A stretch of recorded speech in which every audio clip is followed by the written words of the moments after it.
MONTE VERITA by Daphne du Maurier. Originally published in the ever-rarefying collection of the author's short stories and one novella, which was named for the latter, called The Apple Tree in 1952. Republished in two more collections, Kiss Me Again, Stranger in 1953, and The Birds and Other Stories, which is a reproduction of all the same stories from The Apple Tree, in 1963. Read by Darrell T. Smith II for my channel, Quasar Spectra. Monte Verita. They told me afterwards they had found nothing, no trace of anyone living or dead. Maddened by anger, and I believe by fear, they had succeeded at last in breaking into those forbidden walls, dreaded and shunned through countless years, to be met by silence. Frustrated, bewildered, frightened, driven to fury at the sight of those empty cells, that bare court, the valley people resorted to the primitive methods that have served so many peasants through so many centuries of fire and destruction. It was the only answer, I suppose, to something they did not understand. Then, their anger spent, they must have realized that nothing of any purpose had been destroyed. The smoldering and blackened walls that met their eyes on the starry, frozen dawn had cheated them in the end. Search parties were sent out, of course, the more experienced climbers amongst them, undaunted by the bare rock of the mountain summit, covered the whole ridge from north to south, from east to west, with no result. And that is the end of the story. Nothing more is known. 2 men from the village helped me to carry Victor's body to the valley, and he was buried at the foot of Monte Verita. I think I envied him, at peace there. He had kept his dream. As to myself, my old life claimed me again. The Second War churned up the world once more. Today, approaching 70, I have few illusions, yet often I think of Monte Verita and wonder what could have been the final answer. I have 3 theories, but none of them may be true. The first, and the most fantastic, is that Victor was right, after all, to hold to his belief that the inhabitants of Monte Verita had reached some strange state of immortality which gave them power when the hour of need arrived, so that, like the prophets of old, they vanished into the heavens. The ancient Greeks believed this of their gods, the Jews believed it of Elijah, the Christians of their founder. Throughout the long history of religious superstition and credulity runs this ever-recurrent conviction that some persons attain such holiness and power that death can be overcome. This faith is strong in Eastern countries and in Africa.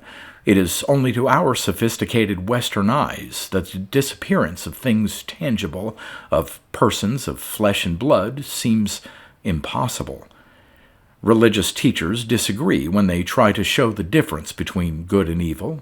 What is a miracle to one becomes black magic to another. The good prophets have been stoned, but so have the witch doctors. Blasphemy in one age becomes holy utterance in the next, and this day's heresy is tomorrow's credo. I am no great thinker, and never have been, but this I do know from my old climbing days, that in the mountains we come closest to whatever being it is that rules our destiny. The great utterances of old were given from the mountaintops. It was always to the hills that the prophets climbed. The saints, the messiahs, were gathered to their fathers in the clouds. It is credible to me, in my more solemn moods, that the hand of magic reached down that night to Monte Verita and plucked those souls to safety. Remember, I myself saw the full moon shining upon that mountain. I also, at midday, saw the sun. What I saw and heard and felt was not of this world. I think of the rock face, with the moon upon it. I hear the chanting from the forbidden walls. I see the crevasse, cupped like a chalice, between the twin peaks of the mountain. I hear the laughter. I see the bare bronzed arms outstretched to the sun. When I remember these things, I believe in immortality. Then, and this is perhaps because my climbing days are over, and the magic of the mountains loses its grip over old memories as it does over old limbs, I remind myself that the eyes I looked into that last day on Monte Verita were the eyes of a living, breathing person, and the hands I touched were flesh. Even the spoken words belonged to a human being. Please do not concern yourself with us. We know what we must do. And then that final tragic word, let Victor keep his dream. So my second theory comes into being, and I see nightfall and the stars and the courage of that soul which chose the wisest way for itself and for the others. And while I returned to Victor, and the people from the valley gathered themselves together for the assault, the little band of believers, the last company of those seekers after truth, climbed to that crevasse between the peaks, and so were lost. My third theory is one that comes to me in moods more cynical, more lonely, when, having dined well with friends who mean little to me, I take myself home to my apartment in New York.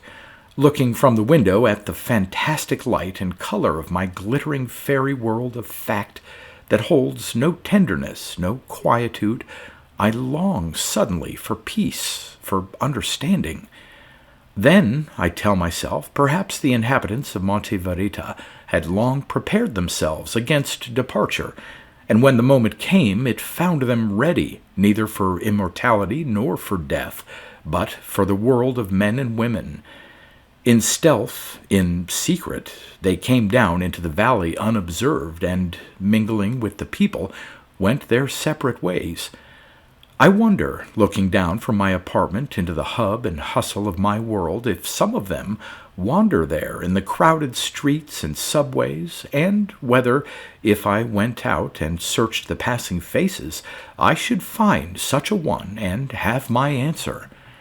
Sometimes, when traveling, I have fancied to myself, in coming upon a stranger, that there is something exceptional in the turn of a head, in the expression of an eye that is at once compelling and strange. I want to speak and hold such a person instantly in conversation, but possibly it is my fancy. It is as though some instinct warns them. A momentary pause, a hesitation, and they're gone. It might be in a train or in some crowded thoroughfare, and for one brief moment I am aware of someone with more than earthly beauty and human grace, and I want to stretch out my hand and say swiftly, softly, "Were you among those I saw on Monte Verita?" But there is never time. They vanish, they are gone, and I am alone again, with my third theory still unproven. As I grow older, nearly 70 as I have said, and memory shortens with the lengthening years, the story of Monte Verita becomes more dim to me and more improbable, and because of this I have a great urge to write it down before memory fails me altogether. It may be that someone reading it will have the love of mountains that I had once, and so bring his own understanding to the tale, his own interpretation. One word of warning. There are many mountain peaks in Europe, and countless numbers may bear the name of Monte Verita. They can be found in Switzerland, in France, in Spain, in Italy, and the Tyrol. I prefer to give no precise locality to mine. In these days, after 2 world wars, no mountain seems inaccessible. All can be climbed. None, with due caution, need be dangerous. My Monte Verita was never shunned because of difficulties of height, of ice and snow. The track leading to the summit could be followed by anyone of sure and certain step, even in late autumn. No common danger kept the climber back but awe and fear. I have little doubt that today my Monte Verita has been plotted upon the map with all the others. There may be resting camps near the summit, even an hotel in the little village on the eastern slopes, and the tourist lifted to the Twin Peaks by electric cable. Even so, I like to think there can be no final desecration, that at midnight, when the full moon rises, the mountain face is still inviolate, unchanged, and that in winter, when snow and ice, great wind and drifting cloud make the climb impassable to man, the rock face of Monte VERITA, her twin peaks lifted to the sun, stares down in silence and compassion upon a blinded world. We were boys together, Victor and I. We were both at Marlborough and went up to Cambridge the same year. In those days I was his greatest friend, and if we did not see so much of each other after we left the varsity, it was only because we moved in rather different worlds. My work took me much abroad, while he was busily employed running his own estate up in Shropshire. When we saw each other, we resumed our friendship without any sense of having grown apart. My work was absorbing, so was his, but we had money enough, and leisure too, to indulge in our favorite pastime, which was climbing. The modern expert, with his equipment and his scientific training, would think our expeditions amateur in the extreme. I'm talking of the idyllic days before the First World War, and looking back on them, I suppose they were just that. Certainly there was nothing professional about the two young men who used to cling with hands and feet to those projecting rocks in Cumberland and Wales, and later, when some experience was gained, tried the more hazardous ascents in southern Europe. In time we became less foolhardy and more weather-wise, and learned to treat our mountains with respect, not as an enemy to be conquered, but as an ally to be won. We used to climb, Victor and I, from no desire for danger or because we wanted to add mountain peaks to our repertoire of achievement. We climbed from desire, because we loved the thing we won. The moods of a mountain can be more varying, more swiftly changing than any woman's, bringing joy and fear, and also great repose. The urge to climb will never be explained. In olden days, perhaps, it was a wish to reach the stars. Today, anyone so minded can buy a seat on a plane and feel himself master of the skies. Even so, he will not have rock under his feet or air upon his face, nor will he know the silence that comes only on the hills. The best hours of my life were spent, when I was young, upon the mountains. That urge to spill all energy, all thought, to be as nothing, blotted against the sky. We called it mountain fever, Victor and I. He used to recover from the experience more quickly than I did. He would look around him, methodical, careful, planning the descent, while I was lost in wonder, locked in a dream I could not understand. Endurance had been tested, the summit was ours, but something indefinable waited to be won. Always it was denied me the experience I desired, and something seemed to tell me the fault was in myself. But they were good days, the finest I have known. One summer, shortly after I returned to London from a business trip to Canada, a letter arrived from Victor, written in tremendous spirits. He was engaged to be married. He was, in fact, to be married very soon. She was the loveliest girl he had ever seen, and would I be his best man? I wrote back, as one does on these occasions, expressing myself delighted and wishing him all the happiness in the world. A confirmed bachelor myself, I considered him yet another good friend lost, the best of all, bogged down in domesticity. The bride-to-be was Welsh, and lived just over the border from Victor's place in Shropshire. "And would you believe it?" said Victor in a second letter, "she has never as much as set foot on Snowdon. I'm going to take her education in hand."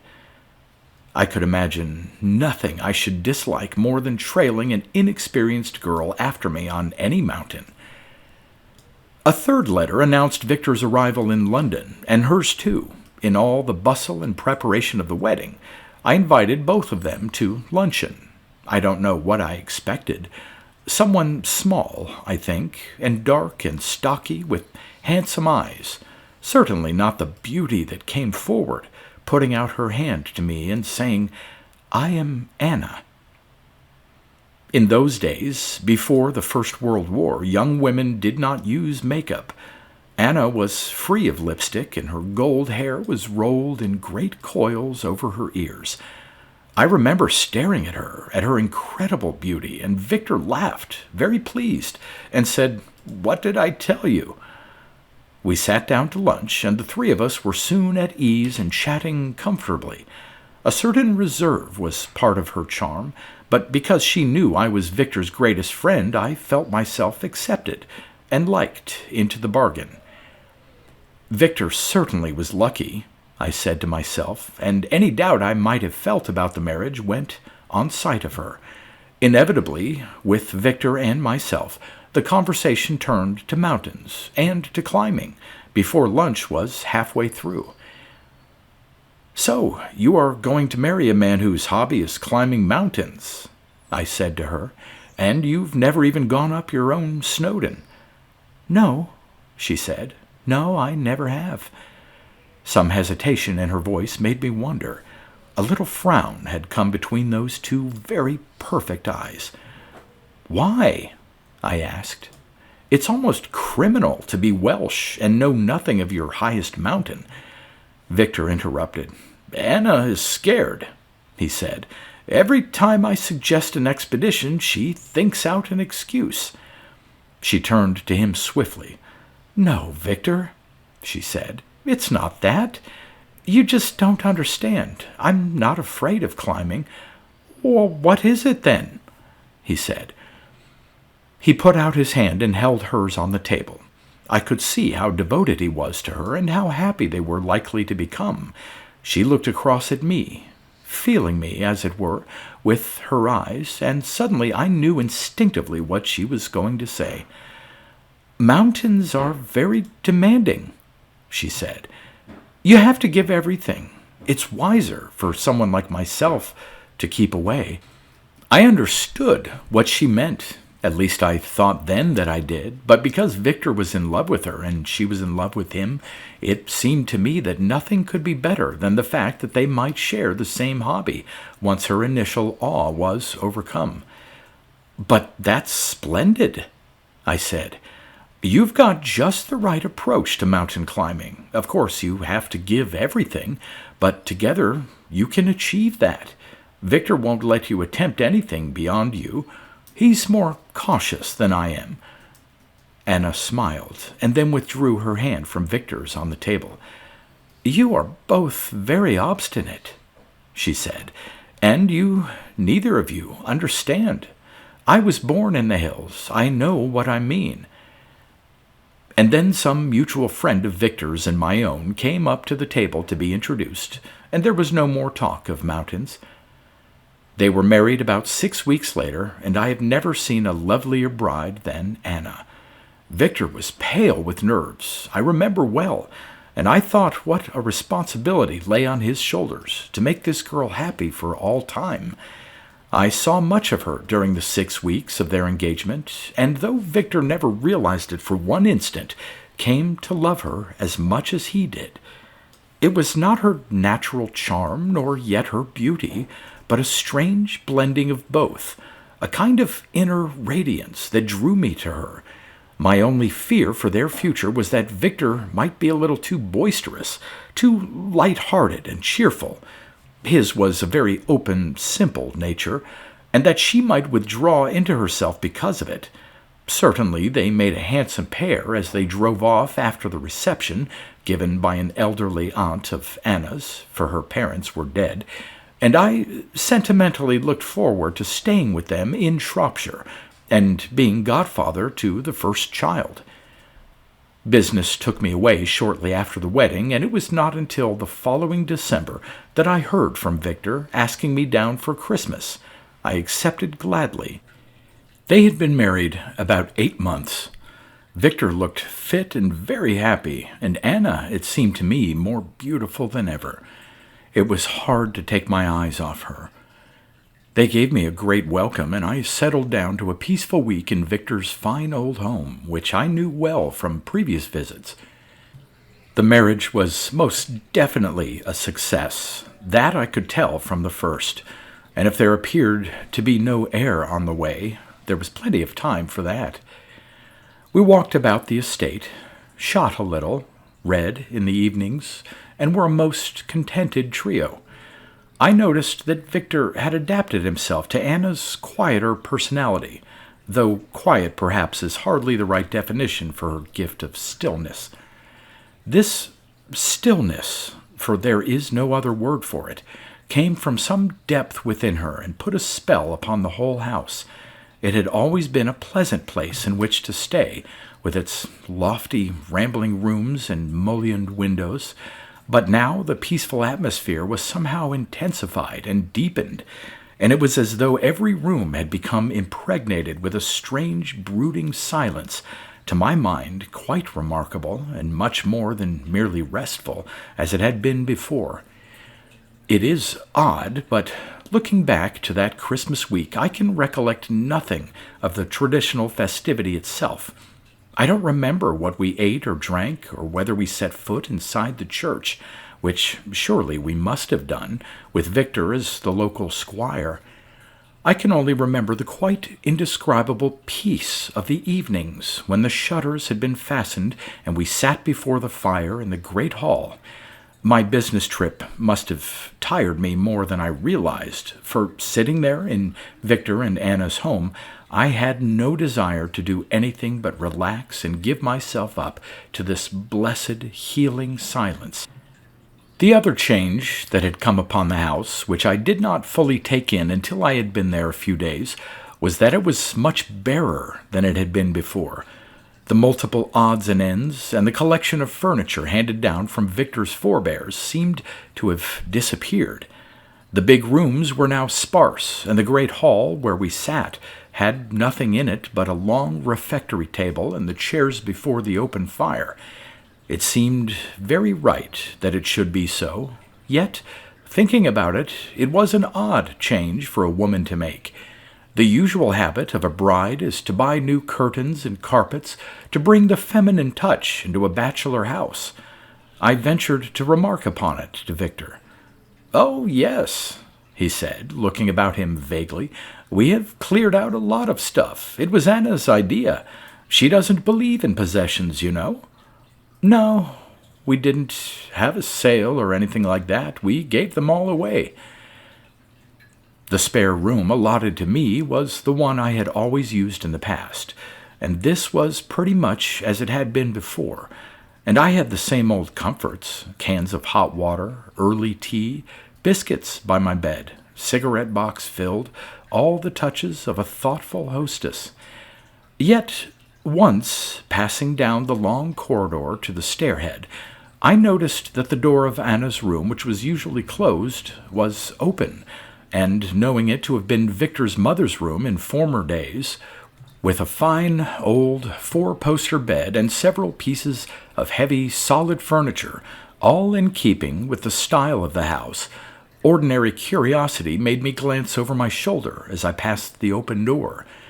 The room was bare of furniture.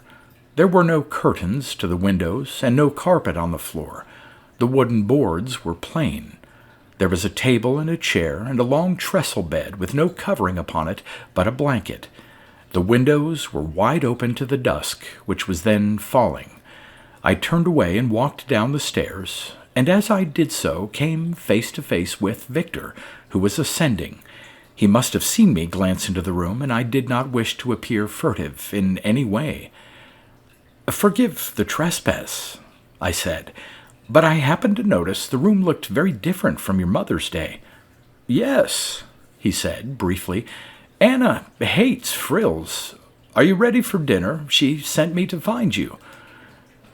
and we went downstairs together without further conversation.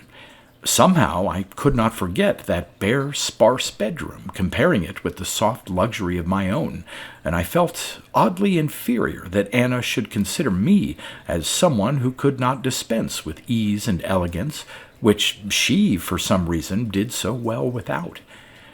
That evening I watched her as we sat beside the fire. Victor had been called from the hall on some business, and she and I were alone for a few moments. As usual, I felt the still, soothing peace of her presence come upon me with the silence. I was wrapped about with it, enfolded, as it were, and it was unlike anything I knew in my ordinary humdrum life. This stillness came out of her, yet from another world. I wanted to tell her about it, but could not find the words. At last I said, "You have done something to this house. I don't understand it." "Don't you?" she said. "I think you do. We are both in search of the same thing, after all." For some reason I felt afraid. The stillness was with us just the same, but intensified, almost overpowering. "I'm not aware," I said, "that I am in search of anything." My words fell foolishly on the air and were lost. My eyes, that had drifted to the fire, were drawn, as if compelled, to hers. "Aren't you?" she said. I remember being swept by a feeling of profound distress. I saw myself, for the first time, as a very worthless, very trivial human being, traveling here and there about the world to no purpose, doing unnecessary business with other human beings as worthless as myself, and to no other end but that we should be fed and clothed and housed in adequate comfort until death. I thought of my own small house in Westminster, chosen after long deliberation and furnished with great care. I saw my books, my pictures, my collection of china, and the 2 good servants who waited upon me and kept the house spotless, always, in preparation for my return. Up to this moment, my house and all it held had given me great pleasure. Now I was not sure that it had any value. "What would you suggest?" I heard myself saying to Anna. "Should I sell everything I have and give up my work? What then?" Thinking back on the brief conversation that passed between us, nothing that she said warranted this sudden question on my part. She implied that I was in search of something, and instead of answering her directly, yes or no, I asked her if I must give up all I had. The significance of this did not strike me at the time. All I knew then was that I was profoundly moved, and whereas a few moments before I had been at peace, I was now troubled. "Your answer may not be the same as mine," she said, "and anyway, I'm not certain of my own as yet. One day I shall know." Surely, I thought to myself in looking upon her, she has the answer now, with her beauty, her serenity, her understanding. What more can she possibly achieve, unless it is that, up to the present, she lacks children, and so feels unfulfilled? Victor came back into the hall, and it seemed to me his presence brought solidity and warmth to the atmosphere. There was something familiar and comfortable about his old smoking jacket, worn with his evening trousers. "It's freezing hard," he said. "I went out to see. The thermometer is down to 30. Lovely night, though. Full moon." He drew up his chair before the fire and smiled affectionately at Anna. "Almost as cold as the night we spent on Snowdon," he said. "The heavens above, I shan't forget that in a hurry." And turning to me with a laugh, he added, "I never told you, did I, that Anna condescended to come climbing with me after all?" "No," I said, astonished. "I thought she had set herself against it." I looked across at Anna, and I noticed that her eyes had grown strangely blank, without expression. I felt instinctively that the subject brought up by Victor was one she would not have chosen. Victor, insensitive to this, went prattling on. "She's a dark horse," he said. "She knows just as much about climbing mountains as you or I. In fact, she was ahead of me the whole time, and I lost her." He continued, half laughing, half serious, giving me every detail of the climb, which seemed hazardous in the extreme, as they had left it much too late in the year. It seemed that the weather, which had promised well in the morning for their start, had turned by mid-afternoon, bringing thunder and lightning and finally a blizzard, so that darkness overtook them in the descent, and they were forced to spend the night in the open. "The thing I shall never understand," said Victor, "is how I came to miss her. One moment she was by my side, and the next she had gone. I can tell you I had a very bad 3 hours in pitch darkness and half a gale." Anna never said a word while he told the story. It was as though she withdrew herself completely. She sat in her chair, motionless. I felt uneasy, anxious. I wanted Victor to stop. "Anyway," I said to hasten him, "you got down all right, and none the worse for it." "Yes," he said ruefully, "at about 5 in the morning, thoroughly wet and thoroughly frightened. Anna came up to me out of the mist, not even damp, surprised that I was angry, said she had been sheltered by a piece of rock. It was a wonder she had not broken her neck. Next time we go mountain climbing, I've told her that she can be the guide." "Perhaps," I said, with a glance at Anna, "there won't be a next time. Once was enough." "Not a bit of it," said Victor cheerfully. "We're all set, you know, to go off next summer. The Alps, or the Dolomites, or the Pyrenees. We haven't decided yet on the objective. You had better come with us, and we'll have a proper expedition." I shook my head regretfully. "I only wish I could," I said. "But it's impossible. I must be in New York by May and shan't be home again until September." "Oh, that's a long way ahead," said Victor. "Anything may happen by May. We'll talk of it again, nearer the time." Still, Anna said no word, and I wondered why Victor saw nothing strange in her reticence. Suddenly she said good night and went upstairs. It was obvious to me that all this chatter of mountain climbing had been unwelcome to her. I felt an urge to attack Victor on the subject. "Look here," I said, "do think twice about this holiday in the mountains. I'm pretty sure Anna isn't for it." "Not for it?" said Victor, surprised. "Why, it was her idea entirely." I stared at him. "Are you sure?" I asked. "Of course I'm sure. I tell you, old fellow, she's crazy about mountains. She has a fetish about them. It's her Welsh blood. I suppose I was being light-hearted just now about that night on Snowdon, but between ourselves I was quite amazed at her courage and her endurance. I don't mind admitting that, what with the blizzard and being frightened for her, I was dead beat by morning, but she came out of that mist like a spirit from another world. I've never seen her like it. She went down that blasted mountain as if she had spent the night on Olympus, while I limped behind her like a child. She is a very remarkable person. You realize that, don't you?" "Yes," I said slowly. "I do agree. Anna is very remarkable."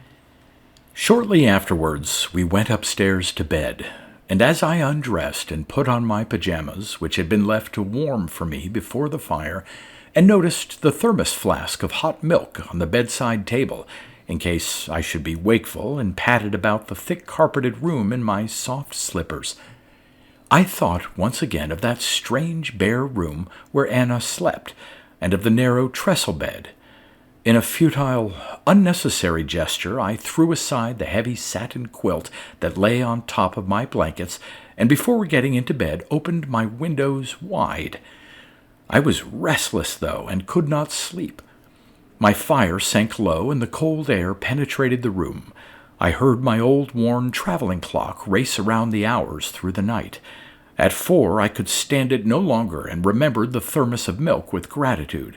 Before drinking it, I decided to pamper myself still further and close the window. I climbed out of bed and, shivering, went across the room to do so.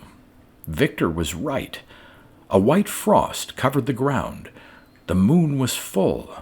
I stood for a moment by the open window, and from the trees, in shadow, I saw a figure come and stand below me on the lawn.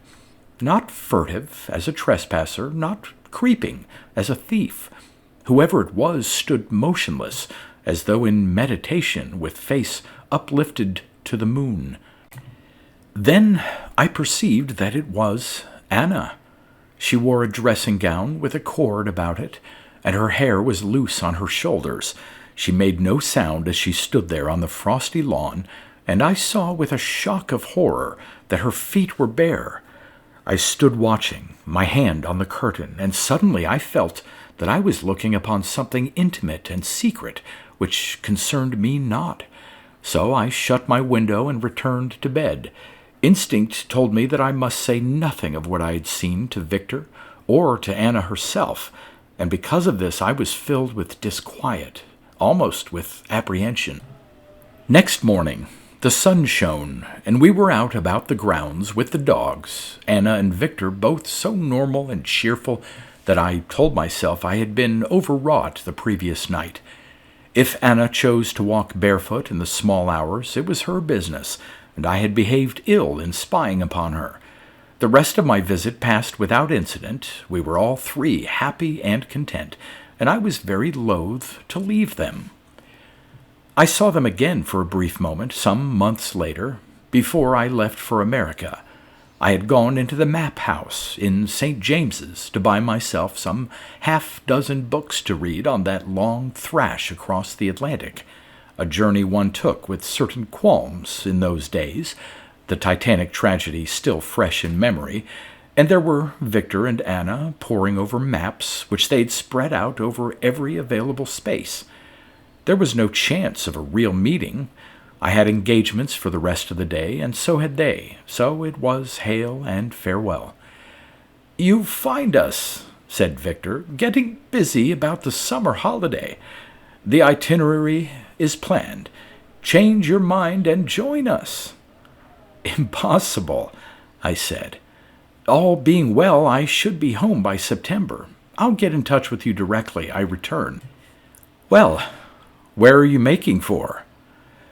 "Anna's choice," said Victor. "She's been thinking this out for weeks, and she's hit on a spot that looks completely inaccessible. Anyway, it's somewhere you and I have never climbed." He pointed down to the large-scale map in front of them.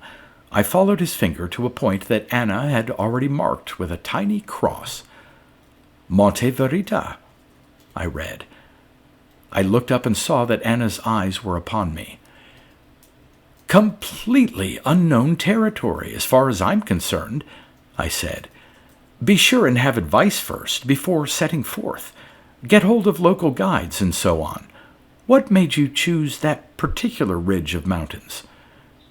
Anna smiled, and I felt a sense of shame, of inferiority beside her. "The mountain of truth," she said. "Come with us, do." I shook my head and went off upon my journey. During the months that followed, I thought of them both, and envied them too. They were climbing, and I was hemmed in, not by the mountains that I loved, but by hard business.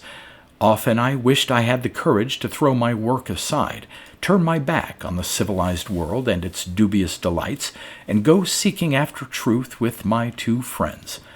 Only convention deterred me, the sense that I was making a successful career for myself, which it would be folly to cut short. The pattern of my life was set. It was too late to change. I returned to England in September, and I was surprised, in going through the great pile of letters that awaited me, to have nothing from Victor. He had promised to write and give me news of all they had seen and done. They were not on the telephone, so I could not get in touch with them direct, but I made a note to write to Victor as soon as I had sorted out my business mail. A couple of days later, coming out of my club, I ran into a man, a mutual friend of ours, who detained me a moment to ask some question about my journey, and then, just as I was going down the steps, called over his shoulder, "I say, what a tragedy about poor Victor. Are you going to see him?" "What do you mean? What tragedy?" I asked. "Has there been an accident?" "He's terribly ill in a nursing home here in London," came the answer. "Nervous breakdown. You know, his wife has left him?" "Good God, no!" I exclaimed. "Oh, yes, that's the cause of all the trouble.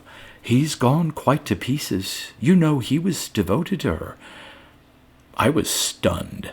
I stood staring at the fellow, my face blank. "Do you mean," I said, "that she has gone off with somebody else?" "I don't know. I assume so. No one can get anything out of Victor. Anyway, there he has been for several weeks with this breakdown." I asked for the address of the nursing home, and at once, without further delay, jumped into a cab and was driven there.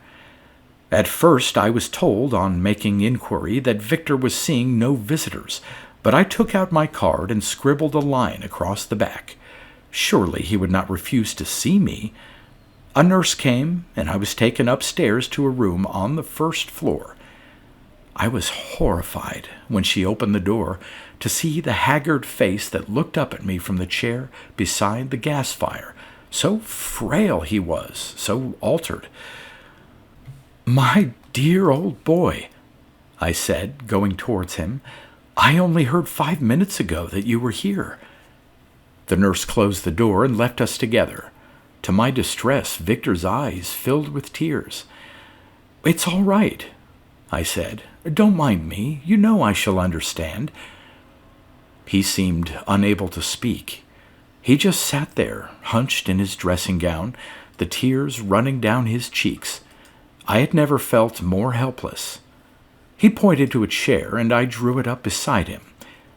I waited. If he did not want to tell me what had happened, I would not press him. I only wanted to comfort him, to be of some assistance. At last he spoke, and I hardly recognized his voice. "Anna's gone," he said. "Did you know that? She's gone." I nodded. I put my hand on his knee as though he were a small boy again, and not a man past 30 of my own age. "I know," I said gently, "but it will be all right. She will come back again. You are sure to get her back." He shook his head. I had never seen such despair and such complete conviction. "Oh, no," he said. "She will never come back. I know her too well. She's found what she wants." It was pitiful to see how completely he had given in to what had happened. Victor, usually so strong, so well-balanced. "Who is it?" I said. "Where did she meet this other fellow?" Victor stared at me, bewildered. "What do you mean?" he said. "She hasn't met anyone. It's not that at all. If it were, that would be easy." He paused, spreading out his hands in a hopeless gesture. And suddenly he broke down again, but this time not with weakness, but with a more fearful sort of stifled rage, the impotent, useless rage of a man who fights against something stronger than himself. "It was the mountain that got her," he said. "That God-damned mountain, Monte VERITA. There's a sect there, a closed order. They shut themselves up for life. There, on that mountain. I never dreamed there could be such a thing. I never knew. And she's there, on that damned mountain, on Monte VERITA."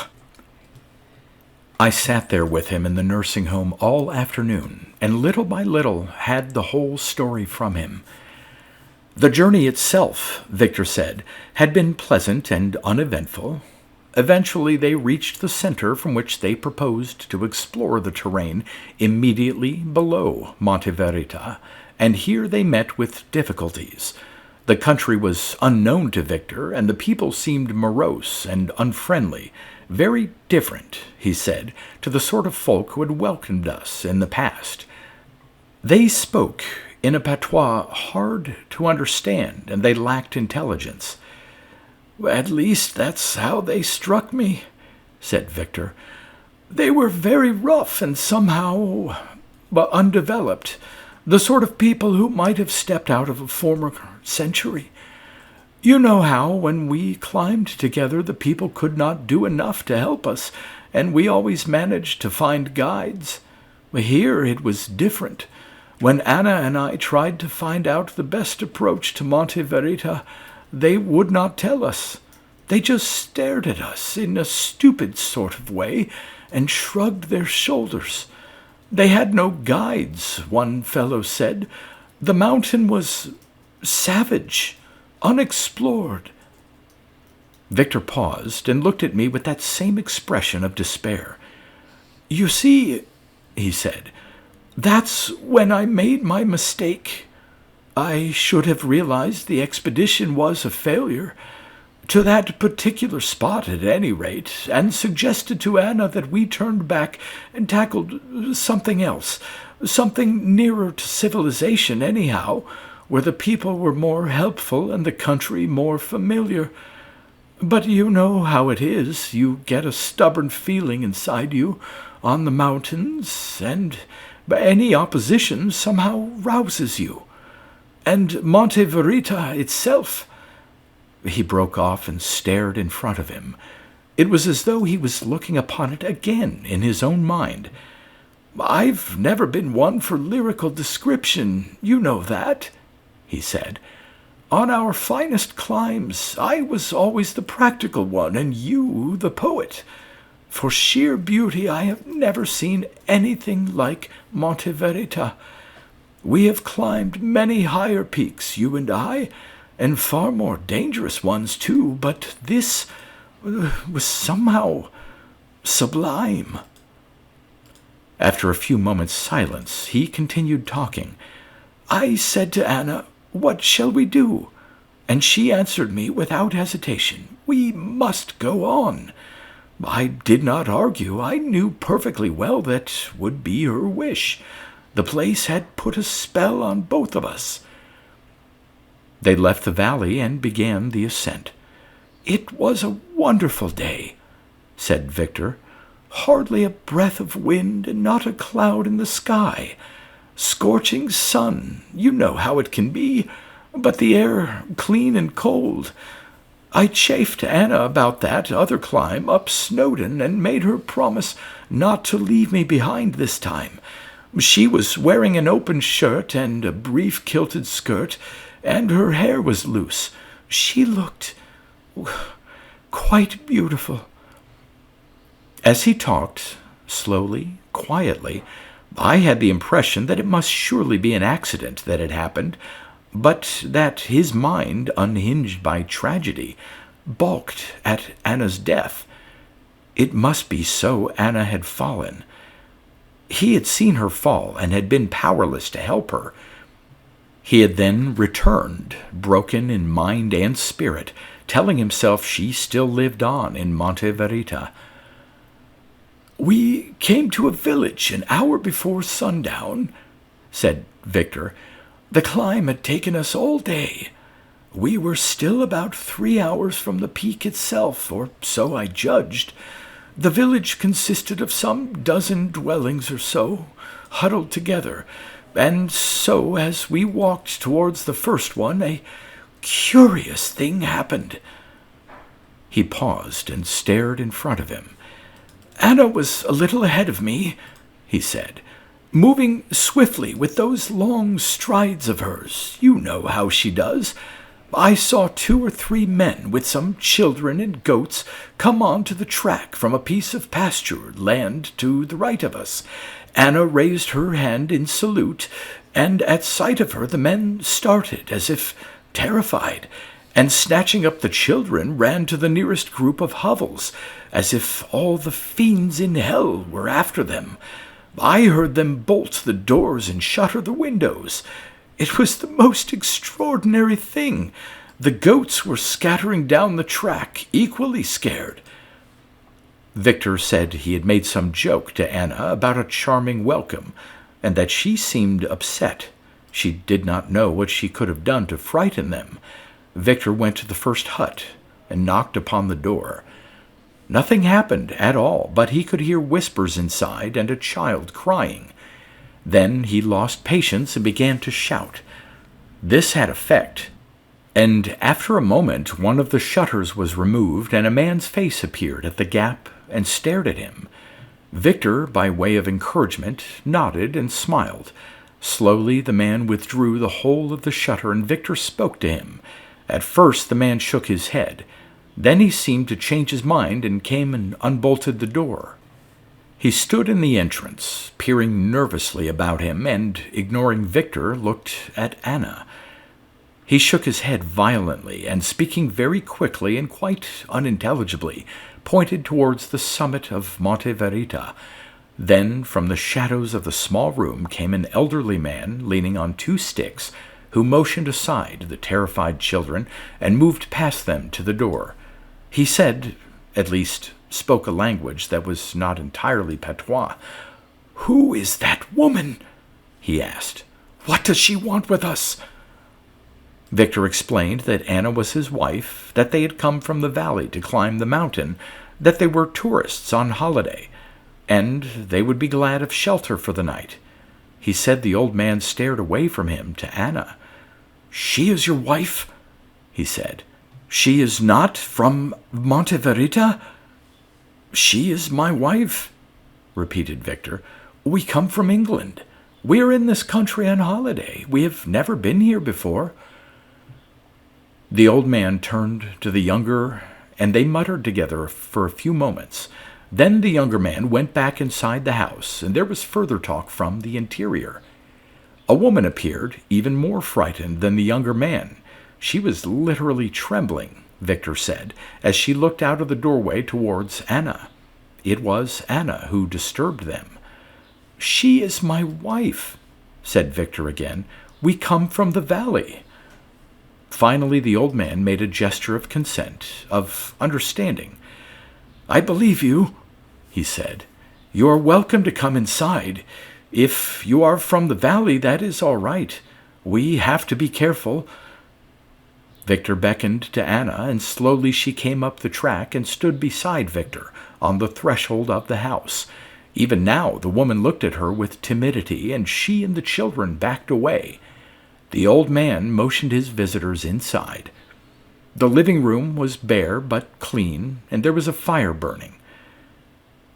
"We have food," said Victor, unshouldering his pack, "and mattresses, too. We don't want to be a nuisance, but if we could eat here and sleep on the floor, it will do very well indeed." The old man nodded.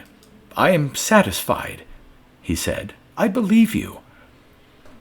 Then he withdrew with his family. Victor said he and Anna were both puzzled at their reception and could not understand why the fact of their being married and coming from the valley should have gained them admittance after that first odd show of terror. They ate and unrolled their packs, and then the old man appeared again with milk for them and cheese. The woman remained behind, but the younger man, out of curiosity, accompanied the elder. Victor thanked the old fellow for his hospitality and said that now they would sleep, and in the morning, soon after sunrise, they would climb to the summit of the mountain. "Is the way easy?" he asked. "It is not difficult," came the reply. "I would offer to send someone with you, but no one cares to go." His manner was diffident, and Victor said he glanced again at Anna. "Your wife will be all right in the house here," he said. "We will take care of her." "Oh, my wife will climb with me," said Victor. "She won't want to stay behind." A look of anxiety came into the old man's face. "It is better that your wife does not go up Monte VERITA," he said. It will be dangerous." "Why is it dangerous for me to go up Monte Verita?" asked Anna. The old man looked at her, his anxiety deepening. "Well, for girls," he said. "For women it is dangerous." "But how?" asked Anna. "Why? You told my husband the path is easy." "It is not the path that is dangerous," he answered. "My son can set you on the path. It is because of the—" And Victor said he used a word that neither he nor Anna understood, but that it sounded like sacerdotessa or sacerdotio. "That's priestess or priesthood," said Victor. "It can't be that. I wonder what on earth he means." The old man, anxious and distressed, looked from one to the other of them. "It is safe for you to climb Monte Verita and to descend again," he repeated to Victor, "but not for your wife. They have great power, the sacerdotessa. Here in the village we are always in fear for our young girls, for our women."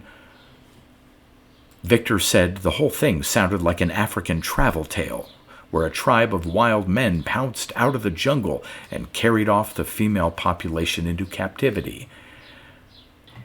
"I don't know what he's talking about," he said to Anna, "but I suppose they are riddled with some sort of superstition which will appeal to you with your Welsh blood." He laughed, he told me, making light of it, and then, being confoundedly sleepy, arranged their mattresses in front of the fire. Bidding the old man good evening, he and Anna settled themselves for the night.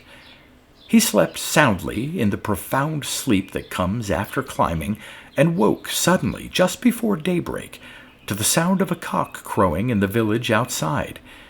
He turned over on his side to see if Anna was awake. The mattress was thrown back and bare. Anna had gone. No one was yet astir in the house, Victor said, and the only sound was the cock crowing.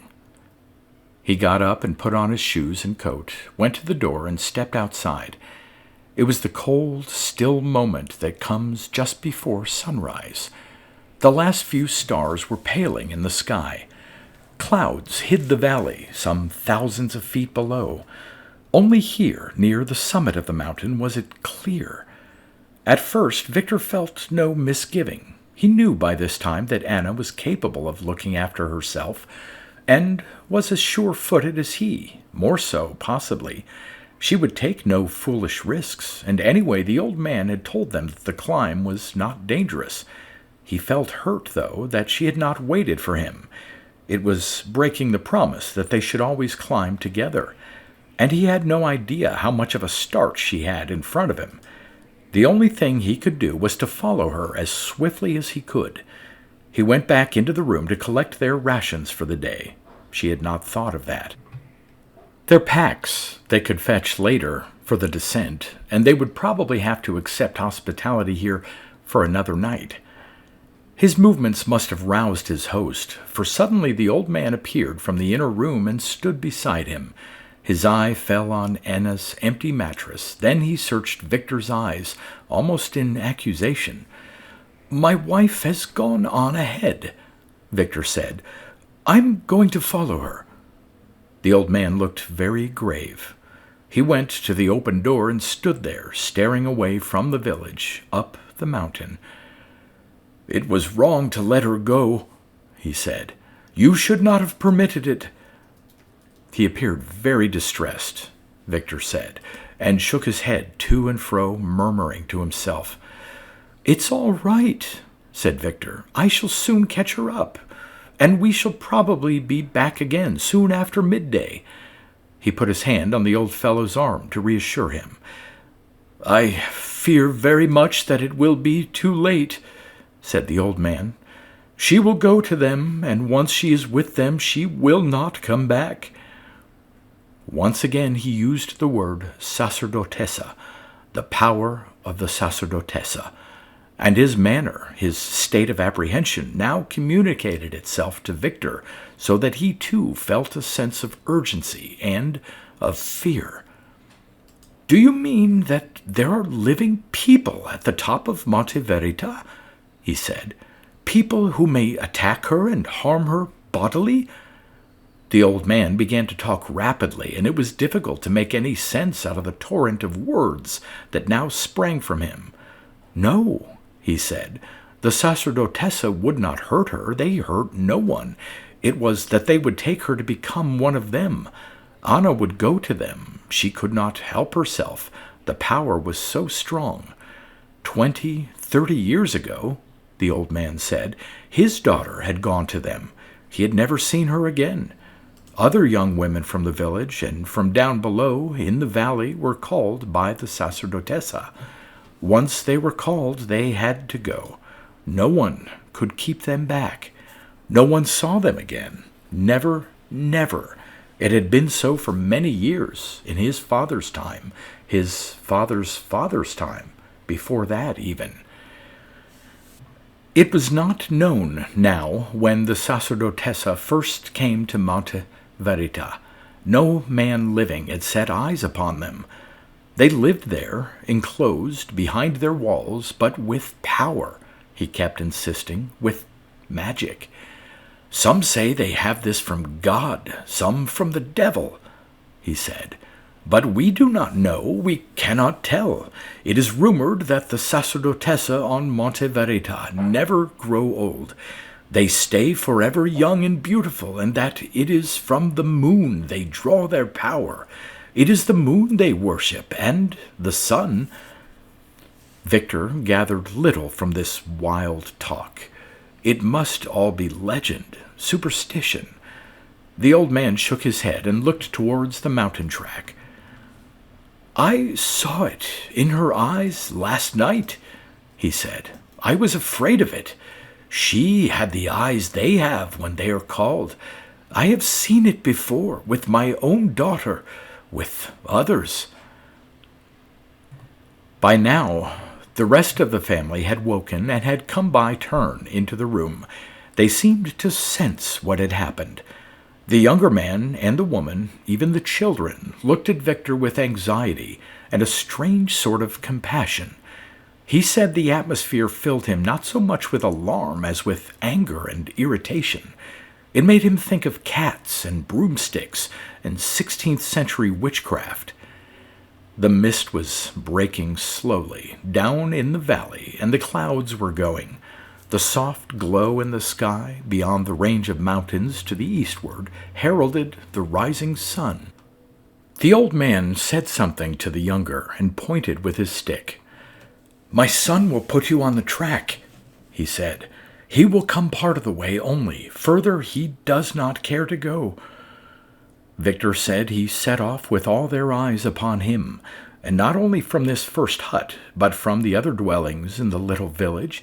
He was aware of faces looking from drawn shutters and faces peering from half-open doors. The whole village was astir now and intent upon watching him, held by a fearful fascination. His guide made no attempt to talk to him. He walked ahead, his shoulders bent, his eyes on the ground. Victor felt that he went only on command of the old man, his father. The track was rough and stony, broken in many places, and was, Victor judged, part of an old watercourse that would be impassable when the rains came. Now, in full summer, it was easy enough to climb. Verdure, thorn, and scrub they left behind them, after climbing steadily for an hour, and the summit of the mountain pierced the sky directly above their heads, split into two like a divided hand. From the depths of the valley, and from the village even, this division could not be seen. The two peaks seemed as one.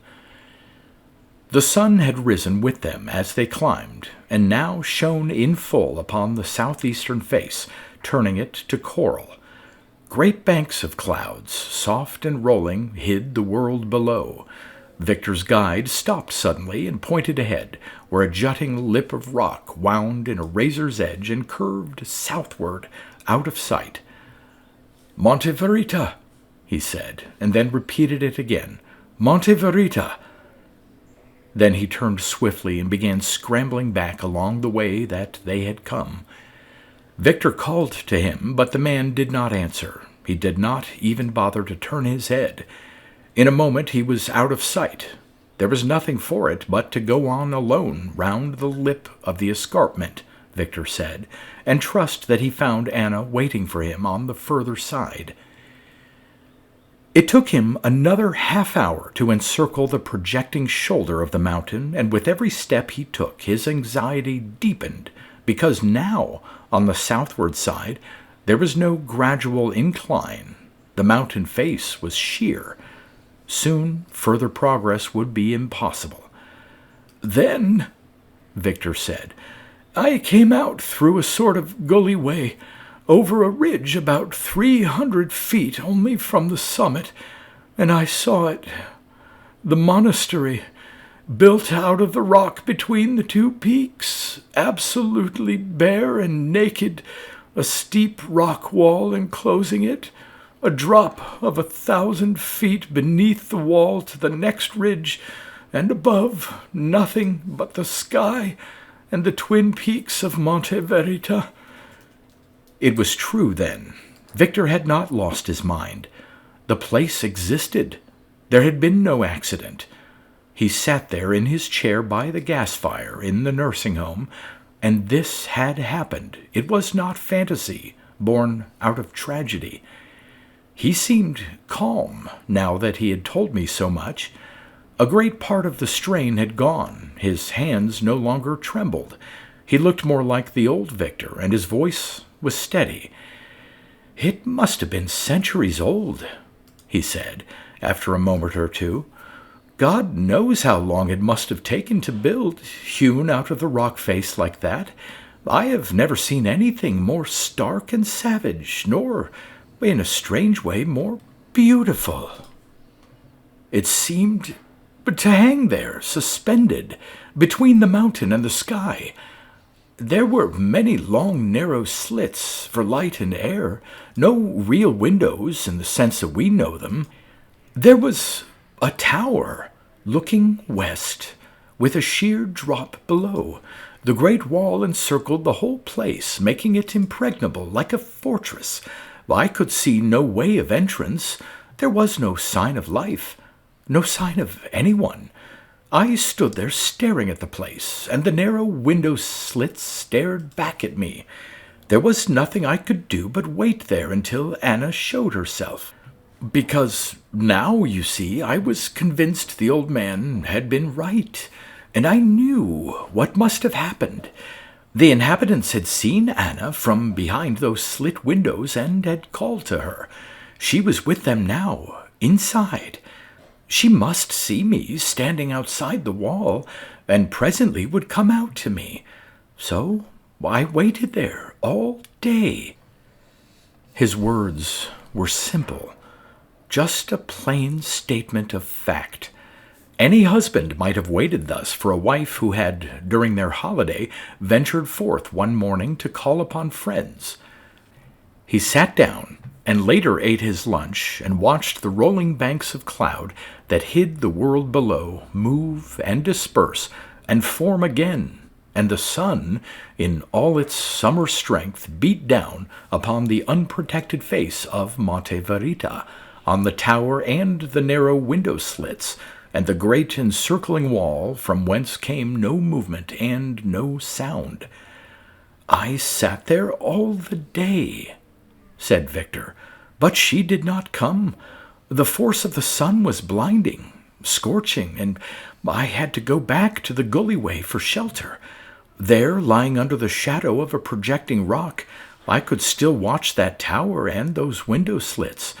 You and I in the past have known silence on the mountains, but nothing like the silence beneath those twin peaks of Monte Verita. The hours dragged by, and I went on waiting.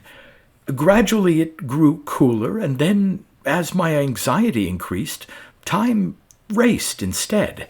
The sun went too fast into the west. The color of the rock face was changing. There was no longer any glare. I began to panic then. I went to the wall and shouted. I felt along the wall with my hands, but there was no entrance. There was nothing. My voice echoed back to me again and again. I looked up, and all I could see were those blind slits of windows. I began to doubt everything. The old man's story, all that he had said. This place was uninhabited. No one had lived there for 1,000 years. It was something built long ago in time and now deserted. And Anna had never come to it at all.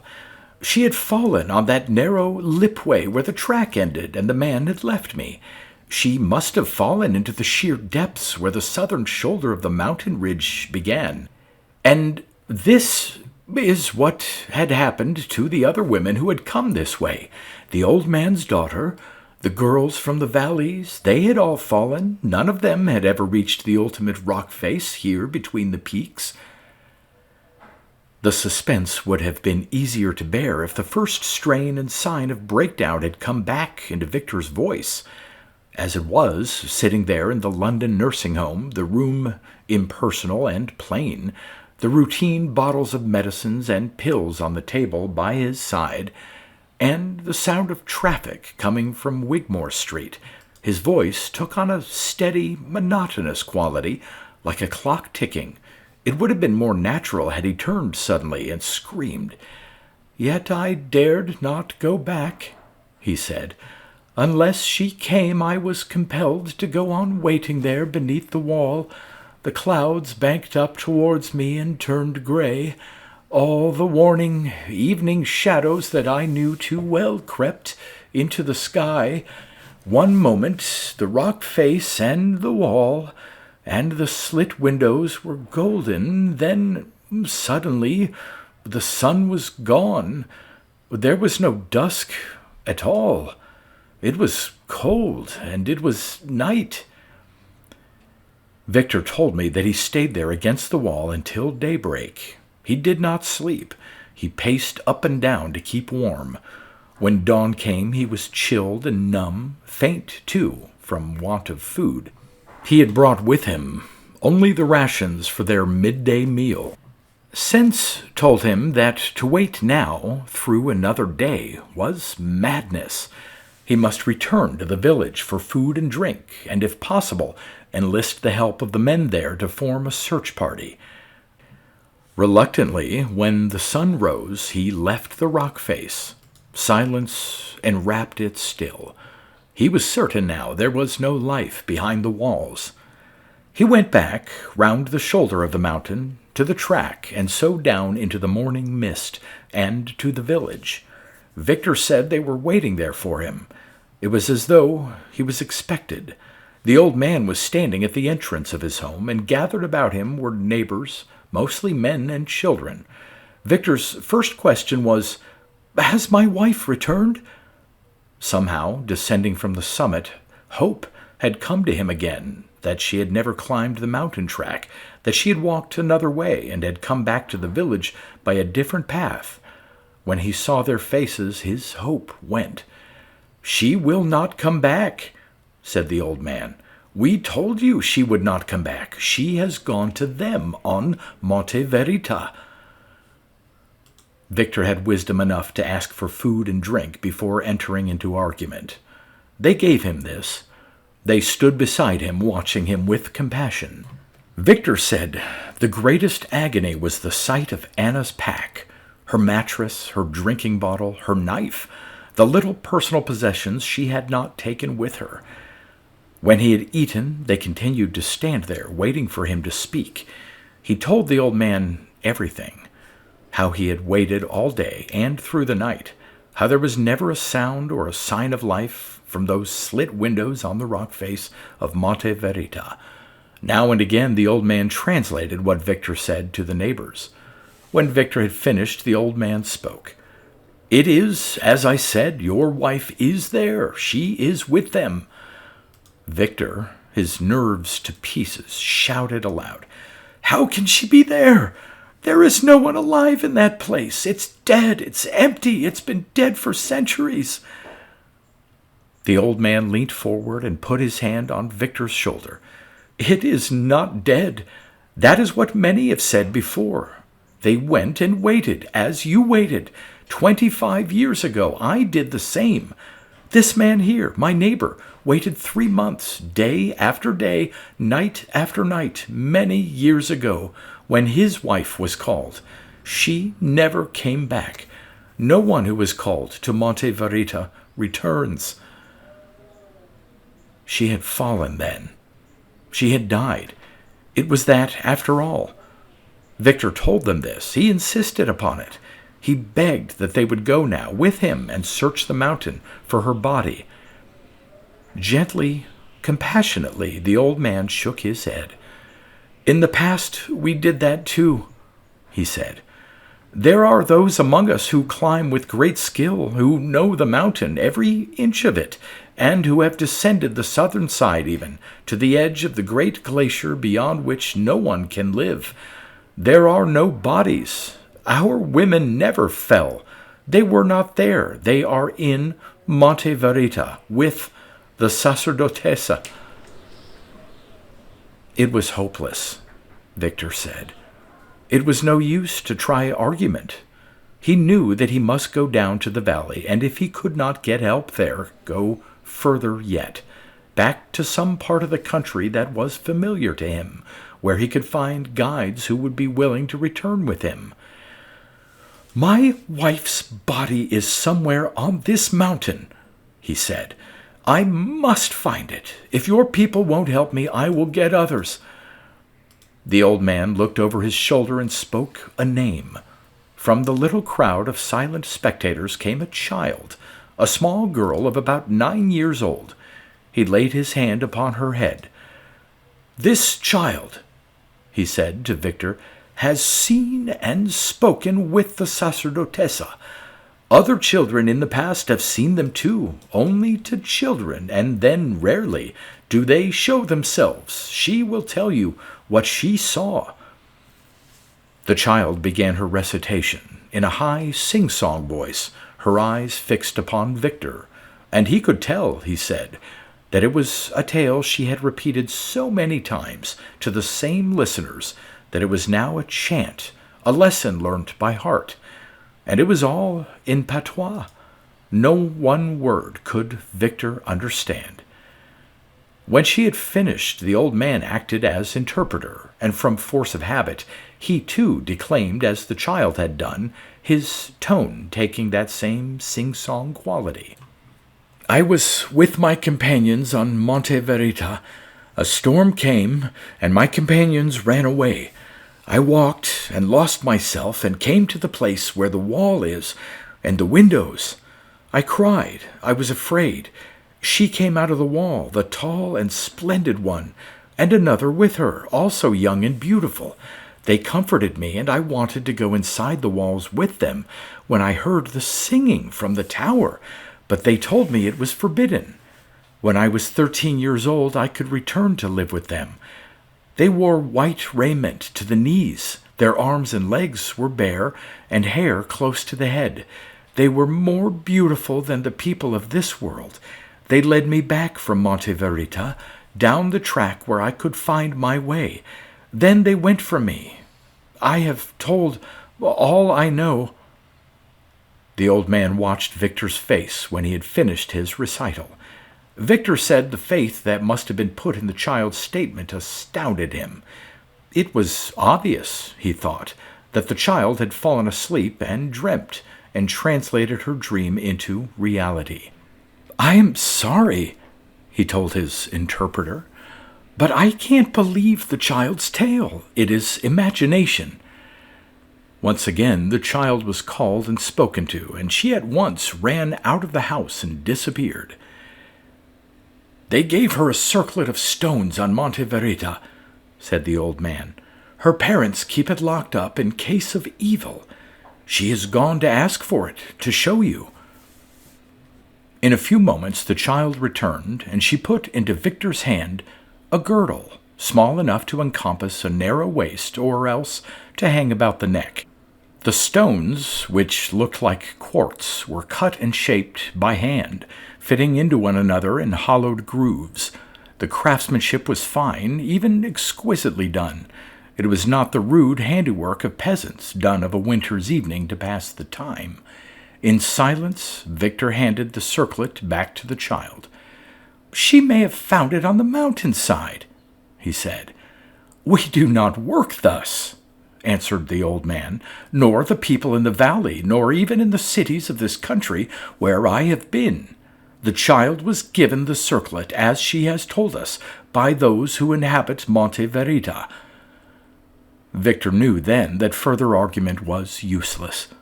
Their obstinacy was too strong, and their superstition proof against all worldly sense.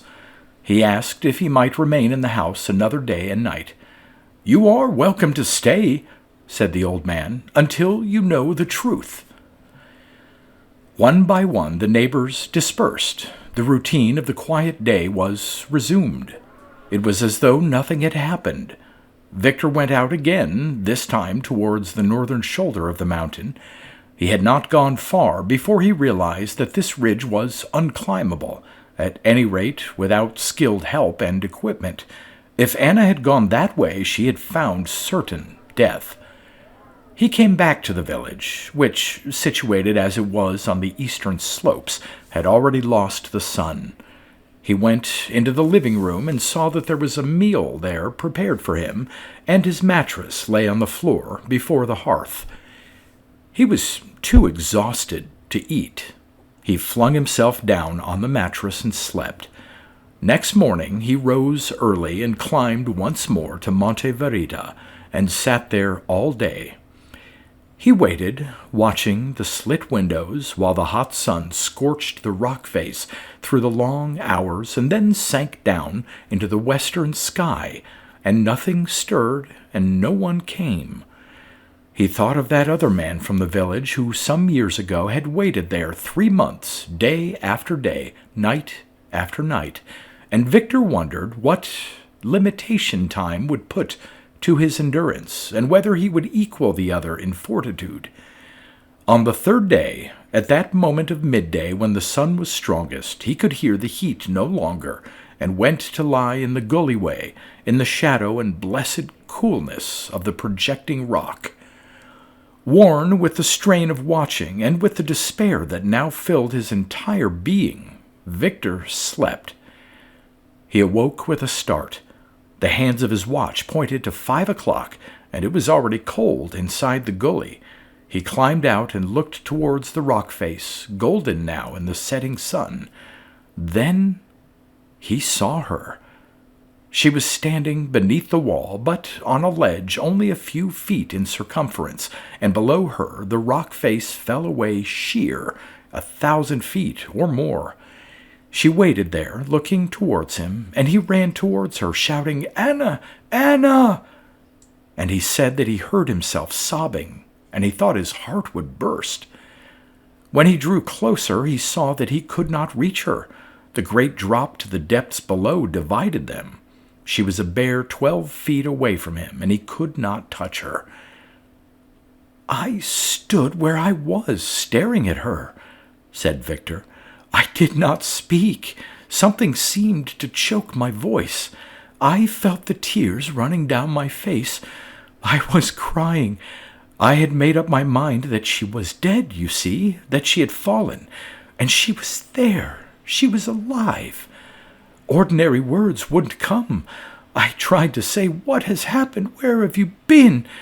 But it wasn't any use, because as I looked at her, I knew in one moment with terrible, blinding certainty that it was all true, what the old man had said. And the child, it wasn't imagination, it wasn't superstition. Though I saw no one but Anna, the whole place suddenly became alive. From behind those window slits above me there were God knows how many eyes, watching, looking down on me. I could feel the nearness of them beyond those walls, and it was uncanny and horrible and real. Now the strain had come back into Victor's voice. Now his hands trembled once again. He reached out for a glass of water and drank thirstily. "She was not wearing her clothes," he said. "She had a kind of shirt, like a tunic, to her knees, and round her waist a circlet of stones, like the one the child had shown me.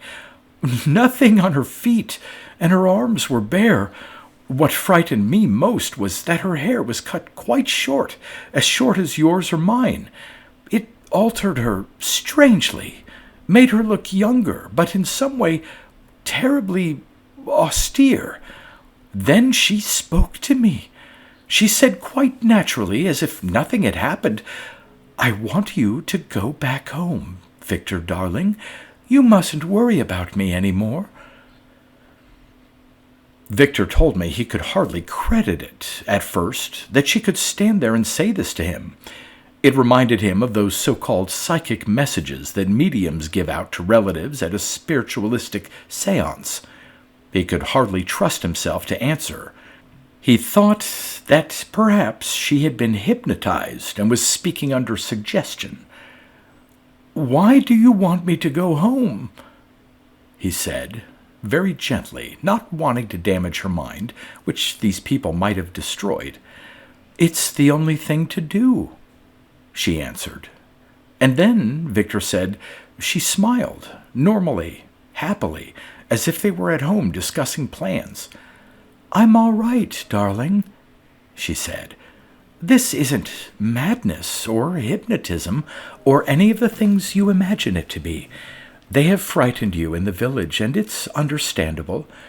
This thing is so much stronger than most people, but I must have always known it existed somewhere, and I've been waiting all these years. When men go into monasteries and when women shut themselves up in convents, well, their relatives suffer very much, I know, but in time they come to bear it. I want you to do the same, Victor, please. I want you, if you can, to understand." She stood there, quite calm, quite peaceful, smiling down at him. "You mean," he said, "you want to stay in this place, always?" "Yes," she said. "There can be no other life for me any more, ever. You must believe this. I want you to go home and live as you have always done, and look after the house and the estate, and if you fall in love with anyone, to marry and be happy. Bless you for your love and kindness and devotion, darling, which I shall never forget. If I were dead, you would want to think of me at peace, in paradise.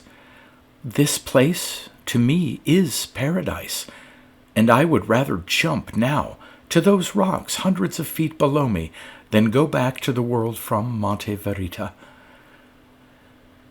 Victor said he went on staring at her as she spoke, and he said there was a radiance about her there that had never been before, even in their most contented days.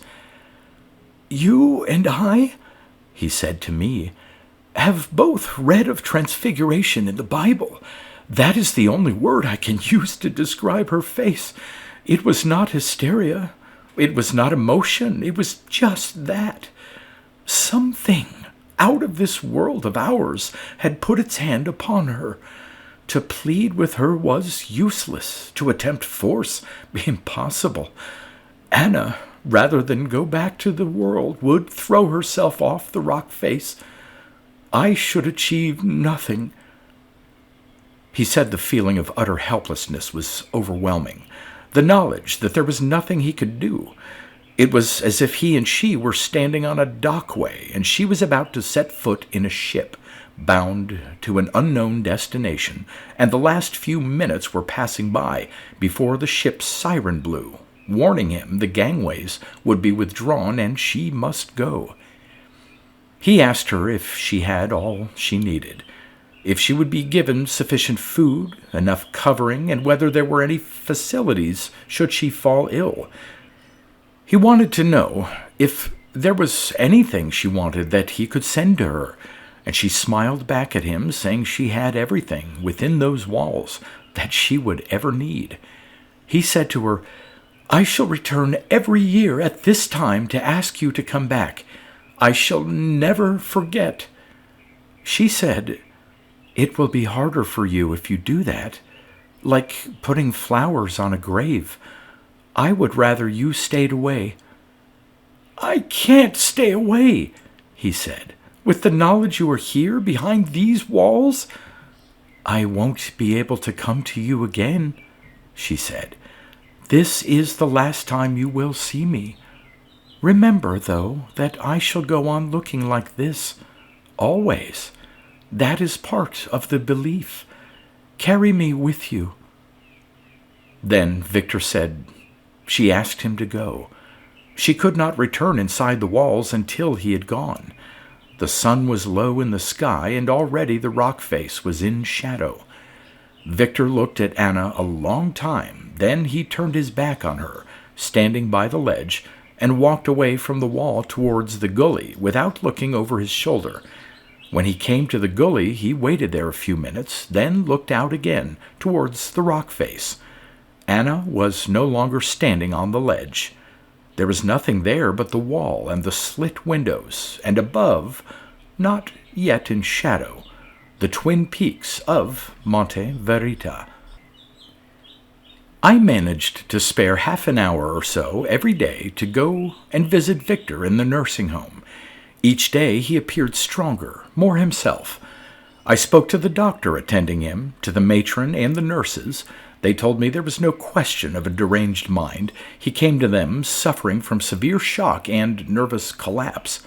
It had already done him immense good to see me and to talk to me. In a fortnight he was well enough to leave the nursing home, and he came to stay with me in Westminster.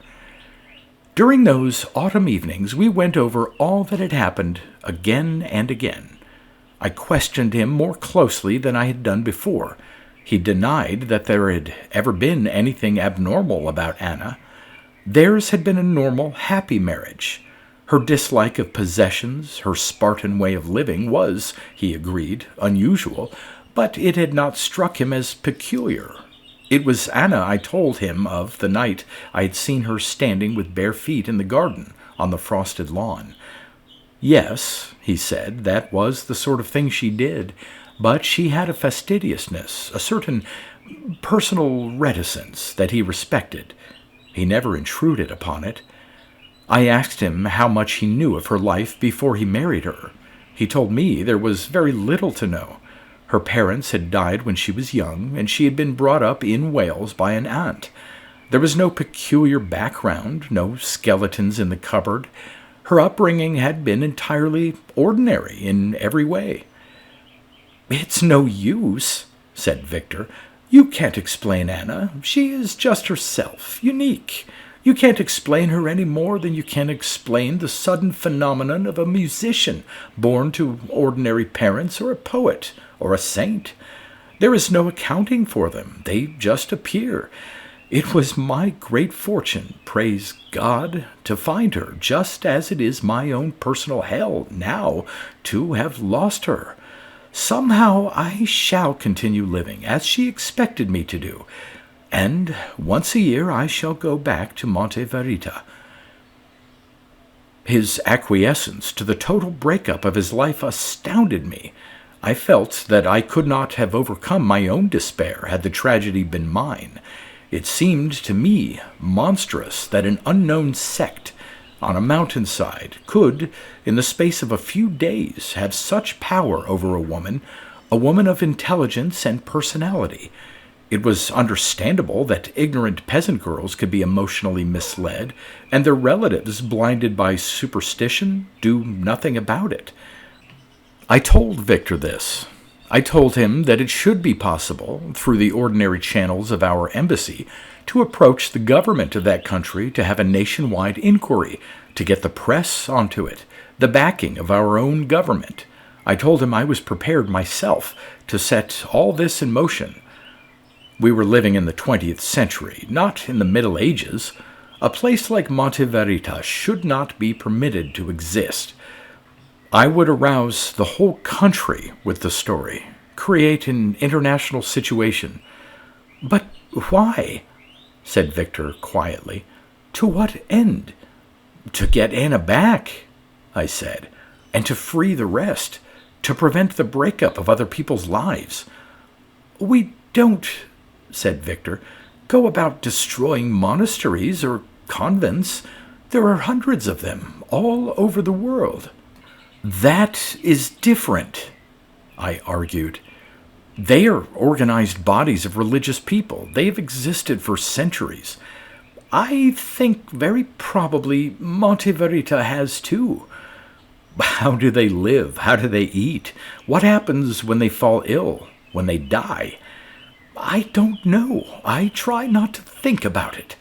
All I cling to is that Anna said she had found what she was searching for, that she was happy.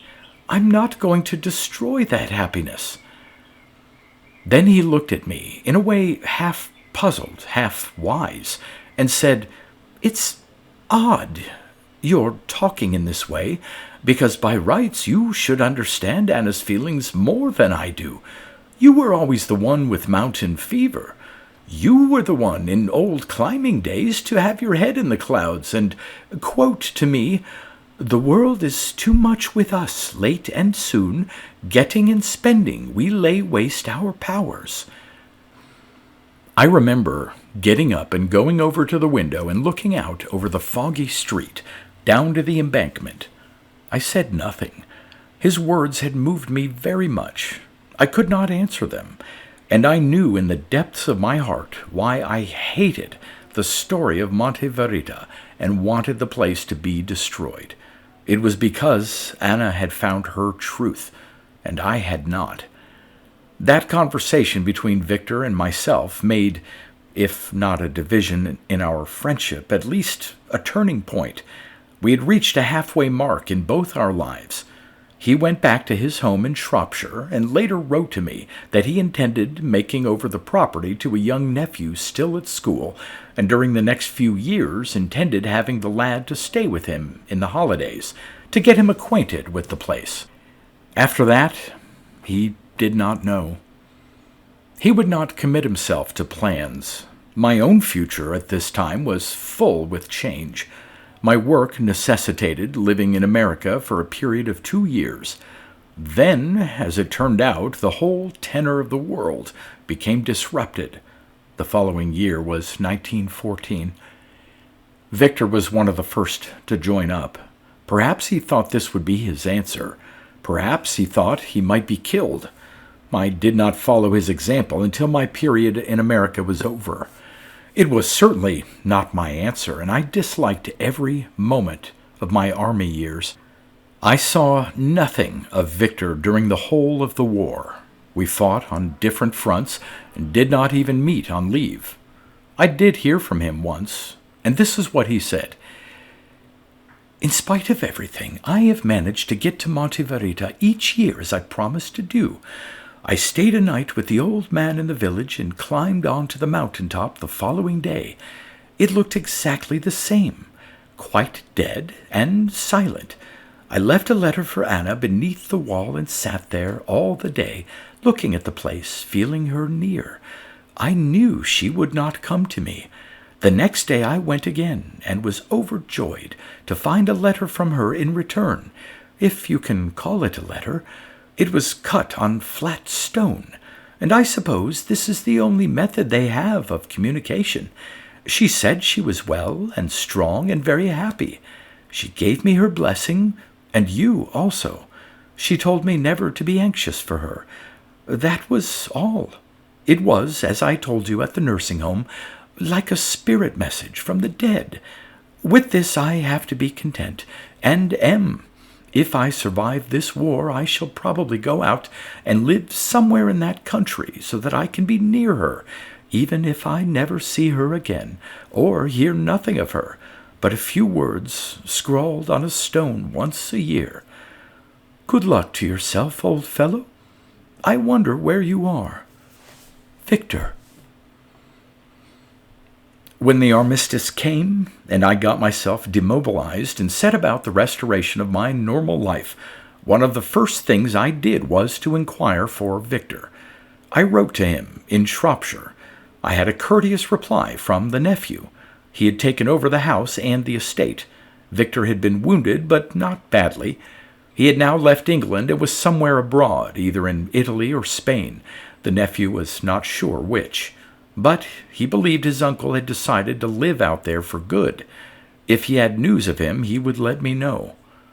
No further news came. As to myself, I decided I disliked post-war London and the people who lived there. I cut myself loose from home ties, too, and went to America. I did not see Victor again for nearly 20 years. It was not chance that brought us together again. I am sure of that.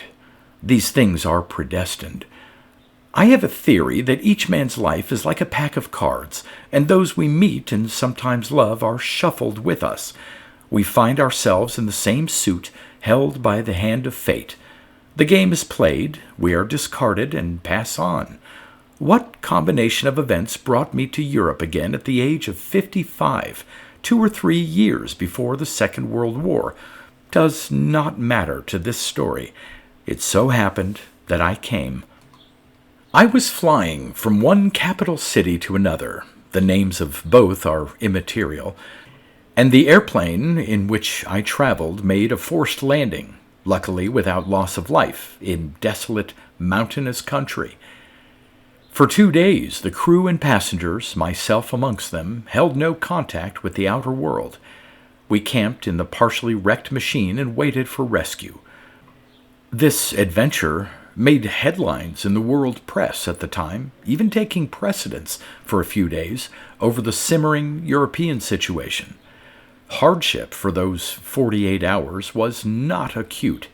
Luckily, there were no women or children passengers traveling, so we men put the best face on it we could and waited for rescue. We were confident that help would reach us before long. Our wireless had functioned until the moment of the forced landing, and the operator had given our position. It was all a matter of patience and of keeping warm. For my part, with my mission in Europe accomplished and no ties strong enough back in the States to believe myself anxiously awaited, this sudden plunging into the sort of country that years ago I had most passionately loved was a strange experience. I had become so much a man of cities and a creature of comfort. The high pulse of American living, the pace, the vitality, the whole breathless energy of the new world had combined to make me forget the ties that still bound me to the old. Now, looking about me in the desolation and the splendor, I knew what I had lacked all these years. I forgot my fellow travelers, forgot the gray fuselage of the crippled plane, an anachronism surely amid the wilderness of centuries, and forgot, too, my gray hair, my heavy frame, and all the burden of my 55 years. I was a boy again, hopeful, eager, seeking an answer to eternity. Surely it was there, waiting beyond the further peaks. I stood there, incongruous in my city clothes, and the mountain fever raced back into my blood. I wanted to get away from the wrecked plane and the pinched faces of my companions. I wanted to forget the waste of the years between. What I would have given to be young again, a boy, and, reckless of the consequences, set forth towards those peaks and climb to glory. I knew how it would feel up there on the higher mountains, the air keener and still more cold, the silence deeper, the strange burning quality of ice, the penetrating strength of the sun, and that moment when the heart misses a beat as the foot, momentarily slipping on the narrow ledge, seeks safety, the hands clutch to the rope. I gazed up at them, the mountains that I loved, and felt a traitor. I had betrayed them for baser things, for comfort, ease, security. When rescue came to me and to my fellow travelers, I would make amends for the time that had been lost. There was no pressing hurry to return to the States. I would take a vacation here in Europe and go climbing once again. I would buy proper clothes, equipment, set myself to it. This decision taken, I felt light-hearted, irresponsible. Nothing seemed to matter anymore. I returned to my little party, sheltering beside the plane, and laughed and joked through the remaining hours. Help reached us on the second day. We had been certain of rescue when we had sighted an airplane, at dawn, hundreds of feet above us. The search party consisted of true mountaineers and guides, rough fellows but likable. They had brought clothing, kit, and food for us, and were astonished, they admitted, that we were all in condition to make use of them. They had thought to find none of us alive. They helped us down to the valley in easy stages, and it took us until the following day. We spent the night encamped on the north side of the great ridge of mountains that had seemed to us, beside the useless plain, so remote and so inaccessible. At daybreak we set forth again. A splendid, clear day, and the whole of the valley below our camp lay plain to the eye. Eastward, the mountain range ran sheer, and as far as I could judge, impassable, to a snow-capped peak, or possibly two, that pierced the dazzling sky like the knuckles on a closed hand. I said to the leader of the rescue expedition, just as we were starting out on the descent, "I used to climb much in old days when I was young. I don't know this country at all. Do many expeditions come this way?" He shook his head. He told me conditions were difficult. He and his companions came from some distance away. The people in the valley to the eastward there were backward and ignorant. There were few facilities for tourists or for strangers. If I cared about climbing, he could take me to other places where I should find good sport. It was already rather late in the year, though, for expeditions. I went on looking at that eastward ridge, remote and strangely beautiful. "What do they call them?" I said, "those twin peaks to the east?" He answered, "MONTE VERITA." I knew then what had brought me back to Europe. We parted, my fellow travelers and I, at a little town some 20 miles from the spot where the airplane had crashed. Transport took them on to the nearest railway line and to civilization. I remained behind. I booked a room at the small hotel and deposited my luggage there. I bought myself strong boots, a pair of breeches, a jerkin, and a couple of shirts. Then I turned my back upon the town and climbed. It was, as the guide had told me, late in the year for expeditions. Somehow I did not care. I was alone and on the mountains once again. I had forgotten how healing solitude could be. The old strength came back to my legs and to my lungs, and the cold air bit into the whole of me. I could have shouted with delight at 55. Gone was the turmoil and the stress, the anxious stir of many millions. Gone were the lights and the vapid city smells. I had been mad to endure it for so long. In a mood of exaltation, I came to the valley that lies at the eastern foot of Monte Verita. It had not changed much, it seemed to me, from the description Victor gave of it those many years ago before the war. The little town was small and primitive, the people dull and dour. There was a rough sort of inn, one could not grace it by the name of hotel, where I proposed to stay the night. I was received with indifference, though not discourtesy. After supper I asked if the track was still passable to the summit of Monte Verita. My informant behind his bar, for bar and cafe were in one, and I ate there, being the only visitor, regarded me without interest as he drank the glass of wine I offered him. "It is passable, I believe, as far as the village. Beyond that I do not know," he said. "Is there much coming and going between your people in the valley here and those in the village on the mountain?" I asked. "Sometimes, perhaps. Not at this time of year," he answered. "Do you ever have tourists here?" "Few tourists. They go north. It is better in the north." Is there any place in the village where I could sleep tomorrow night?" "I do not know." I paused a moment, watching his heavy, sullen face. Then I said to him, "And the sacerdotessa, do they still live on the rock face in the summit of Monte Verita?" He started. He turned his eyes full upon me and leant over the bar. "Who are you, then? What do you know of them?"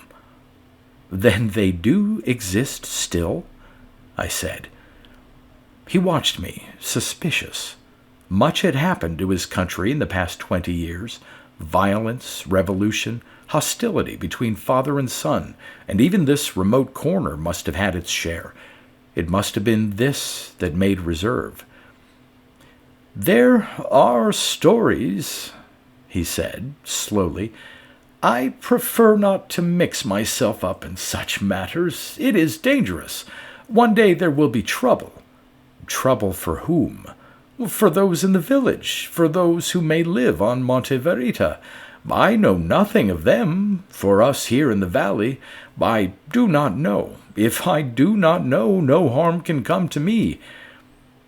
He finished his wine and cleaned his glass and wiped the bar with a cloth. He was anxious to be rid of me. "At what time do you wish for your breakfast in the morning?" he said. I told him 7 and went up to my room. I opened the double windows and stood out on the narrow balcony. The little town was quiet. Few lights winked in the darkness. The night was clear and cold. The moon had risen and would be full tomorrow or the day after. It shone upon the dark mountain mass in front of me. I felt oddly moved, as though I had stepped back into the past. This room where I should pass the night might have been the same one where Victor and Anna slept all those years ago, in the summer of 1913. Anna herself might have stood here on the balcony, gazing up at Monte Verita, while Victor, unconscious of the tragedy so few hours distant, called to her from within. And now, in their footsteps, I had come to Monte Verita. The next morning I took my breakfast in the cafe bar, and my landlord of the night before was absent. My coffee and bread were brought me by a girl, perhaps his daughter. Her manner was quiet and courteous, and she wished me a pleasant day. "I'm going to climb," I said. "The weather seems set fair. Tell me, have you ever been to Monte Verita?" Her eyes flickered away from mine instantly. "No," she said. "No, I have never been away from the valley." My manner was matter-of-fact and casual.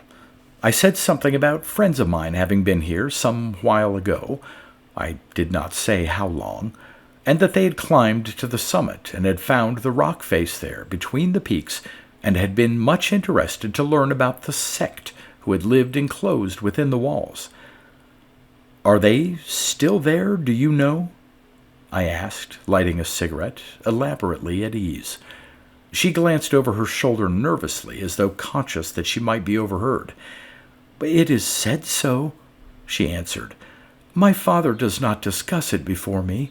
It is a forbidden subject to young people." I went on smoking my cigarette. "I live in America," I said, "and I find that there, as in most places, when the young people get together, there is nothing they like discussing so well as forbidden subjects." She smiled faintly, but said nothing. "I dare say you and your young friends often whisper together about what happens on Monte Verita," I said. I felt slightly ashamed of my duplicity, but I felt that this method of attack was the most likely one to produce information. "Yes," she said, "that is true, but we say nothing out loud. But just lately—" Once again she glanced over her shoulder, and then resumed, her voice pitched lower. "A girl I knew quite well, she was to marry shortly. She went away one day. She has not come back, and they're saying that she's been called to Monte Verita." "No one saw her go?" "No, she went by night. She left no word, nothing. Could she not have gone somewhere quite different, to a large town, to one of the tourist centers. It is believed not. Besides, just before she had acted strangely. She had been heard talking in her sleep about Monte Verita. I waited a moment, then continued my inquiry, still nonchalant, still casual. "What is the fascination in Monte Verita?" I asked. "The life there must be unbearably harsh and even cruel." "Not to those who are called," she said, shaking her head. "They stay young, always. They never grow old. If nobody has ever seen them, how can you know? It has always been so. That is the belief. That is why here, in the valley, they are hated and feared and also envied. They have the secret of life on Monte Verita." She looked out of the window towards the mountain. There was a wistful expression in her eyes. "And you?" I said. "Do you think you will ever be called?" "I am not worthy," she said. "Also, I am afraid." She took away my coffee and offered me some fruit. "And now," she said, her voice still lower, "since this last disappearance, there is likely to be trouble. The people are angry here in the valley. Some of the men have climbed to the village and are trying to rouse them there, to get force of numbers, and then they will attack the rock. Our men will go wild. They will try to kill those who live there. Then there will be more trouble. We shall get the army here. There will be inquiries, punishment, shooting. It will all end badly. So it is not pleasant at the moment. Everyone goes about afraid. Everybody is whispering in secret." A footstep outside sent her swiftly behind the bar. She busied herself there, her head low, as her father came into the room. He glanced at both of us suspiciously. I put out my cigarette and rose from the table. "So, you are still intent to climb?" he asked me. "Yes," I said. "I shall be back in a day or two." "It would be imprudent to stay there longer," he said. "You mean the weather will break?" "The weather will break, yes. Also, it might not be safe." "In what way might it not be safe?" "There may be disturbance. Things are unsettled just now. Men are out of temper. When they're out of temper, they lose their heads, and strangers, foreigners, can come to harm at such a time. It would be better if you gave up your idea of climbing Monte Verita and turned northwards. There is no trouble there." "Thank you, but I have set my heart on climbing Monte Verita." He shrugged his shoulders. He looked away from me. "As you will," he said. "It is not my affair." I walked out of the inn, down to the street, and crossing the little bridge above the mountain stream, I set my face to the track through the valley that led me to the eastern face of Monte Verita. At first, the sounds from the valley were distinct: the barking of dogs, the tinkle of cowbells, the voices of men calling to one another. All these rose clearly to me in the still air. Then the blue smoke from the houses merged and became one misty haze, and the houses themselves took on a toy town quality. The track wound above me and away, ever deeper into the heart of the mountain itself, until by midday the valley was lost in the depths, and I had no other thought in my mind but to climb upwards, higher, always higher, win my way beyond that first ridge to the left, leave it behind me and gain the second, forget both in turn to achieve the third, steeper yet and overshadowed. My progress was slow, with untuned muscles and imperfect wind, but exhilaration of spirit kept me going, and I was in no way tired. Rather the reverse. I could have gone on forever. It was with a shock of surprise that I came finally upon the village, for I had pictured it at least another hour away. I must have climbed at a great pace, for it was barely 4 o'clock. The village wore a forlorn, almost deserted appearance, and I judged that today there were few remaining inhabitants. Some of the dwellings were boarded up, others fallen in and partly destroyed. Smoke came only from 2 or 3 of them, and I saw no one working in the pasture land around. A few cows, lean-looking and unkempt, grazed by the side of the track, the jangling bells around their necks sounding hollow somehow in the still air. The place had a somber, depressing effect after the stimulation of the climb. If this was where I must spend the night, I did not think much of it. I went to the door of the first dwelling that had a thin wisp of smoke coming from the roof and knocked upon the door. It was opened after some time by a lad of about 14, who, after one look at me, called over his shoulder to somebody within. A man of about my own age, stupid-looking and heavy, came to the door.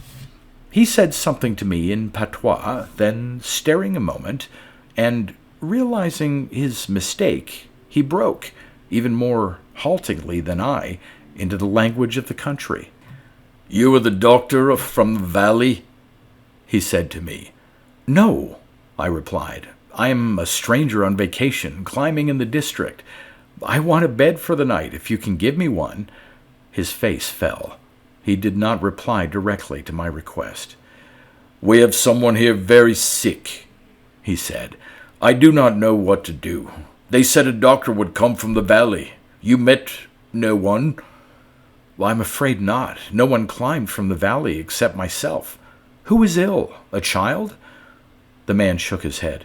No, we have no children here."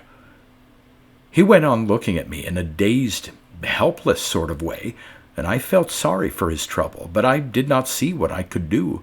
I had no sort of medicines upon me but a first-aid packet and a small bottle of aspirin. The aspirin might be of use if there was fever. I undid it from my pack and gave a handful to the man. "These may help," I said, "if you care to try them." He beckoned me inside. "Please to give them yourself," he said. I had some reluctance to step within and be faced with the grim spectacle of a dying relative, but plain humanity told me I could hardly do otherwise. I followed him into the living room. There was a trestle bed against the wall, and lying upon it, covered with 2 blankets, was a man, his eyes closed. He was pale and unshaven, and his features had that sharp, pointed look about them that comes upon the face when near to death. I went close to the bed and gazed down upon him. He opened his eyes. For a moment we stared at one another, unbelieving. Then he put out his hand to me and smiled. It was Victor. "Thank God," he said. I was too much moved to speak. I saw him beckon to the fellow, who stood apart, and speak to him in the patois, and he must have told him we were friends, for some sort of light broke in the man's face, and he withdrew. I went on standing by the trestle bed, with Victor's hand in mine. "How long have you been like this?" I asked at length. "Nearly 5 days," he said. "Touch of pleurisy. I've had it before. Rather worse this time. I'm getting old." Once again he smiled, and although I guessed him to be desperately ill, he was little changed. He was the same Victor still. "You seem to have prospered," he said to me, still smiling. "You have all the sleek appearance of success." I asked him why he had never written, and what he had been doing with himself for 20 years. "I cut myself adrift," he said. "I gather you did the same, but in a different way. I haven't been back to England since I left. What is it that you're holding there?" I showed him the bottle of aspirin. "I'm afraid that's no use to you," I said. "The best thing I can suggest is for me to stay here tonight, and then first thing in the morning get the chap here, and 1 or 2 others, to help me carry you down to the valley." He shook his head. "Waste of time," he said. "I'm done for. I know that." "Nonsense. You need a doctor, proper nursing. That's impossible in this place." I looked around the primitive living room, dark and airless. "Never mind about me," he said. "Someone else is more important." "Who?" "Anna," he said. And then, as I answered nothing, at a loss for words, he added, "She's still here, you know, on Monte Verita." "You mean," I said, "that she's in that place enclosed? She's never left it?" "That's why I'm here," said Victor. "I come every year, and have done since the beginning. I wrote and told you, surely, after the war. I live in a little fishing port all the year round, very isolated and quiet, and then come here once in 12 months. I left it later this year because I had been ill." It was incredible. What an existence, all these years, without friends, without interests, enduring the long months until the time came for this hopeless annual pilgrimage. "Have you ever seen her?" I asked. "Never." "Do you write to her?" "I bring a letter every year. I take it up with me and leave it beneath the wall and then return the following day." "The letter gets taken?" "Always. And in its place there is a slab of stone, with writing scrawled upon it, never more than a few words. I take the stones away with me. I have them all down on the coast where I live." It was heart-rending, his faith in her, his fidelity through the years. "I've tried to study it," he said. "This religion, belief, it's very ancient, way back before Christianity. There are old books that hint at it. I've picked them up from time to time, and I've spoken to people, scholars who have made a study of mysticism and the old rites of ancient Gaul and the Druids. There's a strong link between all mountain folk of those times. In every instance that I have read, there is this insistence on the power of the moon and the belief that the followers stay young and beautiful." "You talk, Victor, as if you believe that too," I said. "I do," he answered. "The children believe it here in the village, the few that remain." Talking to me had tired him. He reached out for a pitcher of water that stood beside the bed. "Look here," I said. "These aspirins can't hurt you. They can only help if you have fever, and you might get some sleep." I made him swallow 3 and drew the blankets closer round him. "Are there any women in the house?" I asked. "No," he said. "I've been puzzled about that since I've been here this time. The village is pretty much deserted. All the women and children have shifted to the valley. There are about 20 men and boys left, all told." "Do you know when the women and children went?" "I gather they left a few days before I came. With this fellow here, he's the son of the old man who used to live here, who died many years ago. Is such a fool that he never knows anything. He just looks vague if you question him, but he's competent in his own way. He'll give you food and find bedding for you, and the little chap is bright enough." Victor closed his eyes, and I hoped that he might sleep. I thought I knew why the women and children had left the village. It was since the girl from the valley had disappeared. They had been warned that trouble might come to Monte Verita. I did not dare tell Victor this. I wished I could persuade him to be carried down into the valley. By this time it was quite dark, and I was hungry. I went through a sort of recess to the back. There was no one there but the boy. I asked him for something to eat and drink, and he understood. He brought me bread and meat and cheese, and I ate it in the living room with the boy watching me. Victor's eyes were still closed, and I believe he slept.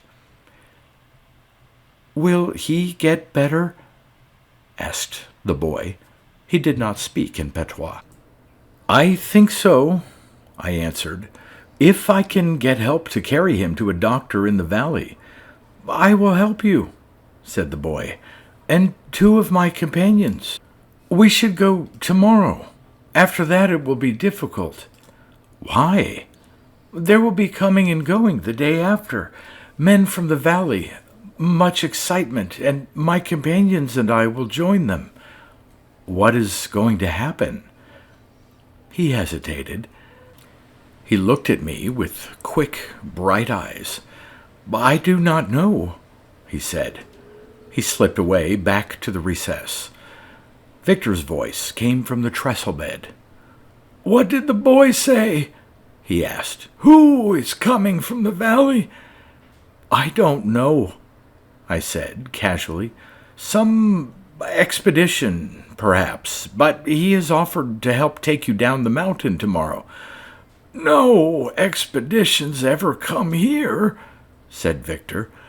"There must be some mistake." He called to the boy, and when the lad reappeared, spoke to him in the patois. The boy was ill at ease and diffident. He seemed reluctant now to answer questions. Several times I heard the words "MONTE VERITA" repeated, both by him and Victor. Presently he went back to the inner room and left us alone. "Did you understand any of that?" asked Victor. "No," I replied. "I don't like it," he said. "There's something queer. I've felt it since I've lain here these last few days. The men look furtive, odd. He tells me there's been some disturbance in the valley, and the people there are very angry. Did you hear anything about it?" I did not know what to say. He was watching me closely. "The fellow in the inn was not very forthcoming," I said, "but he did advise against coming to Monte Verita." "What reason did he give?" "No particular reason. He just said there might be trouble." Victor was silent. I could feel him thinking there beside me.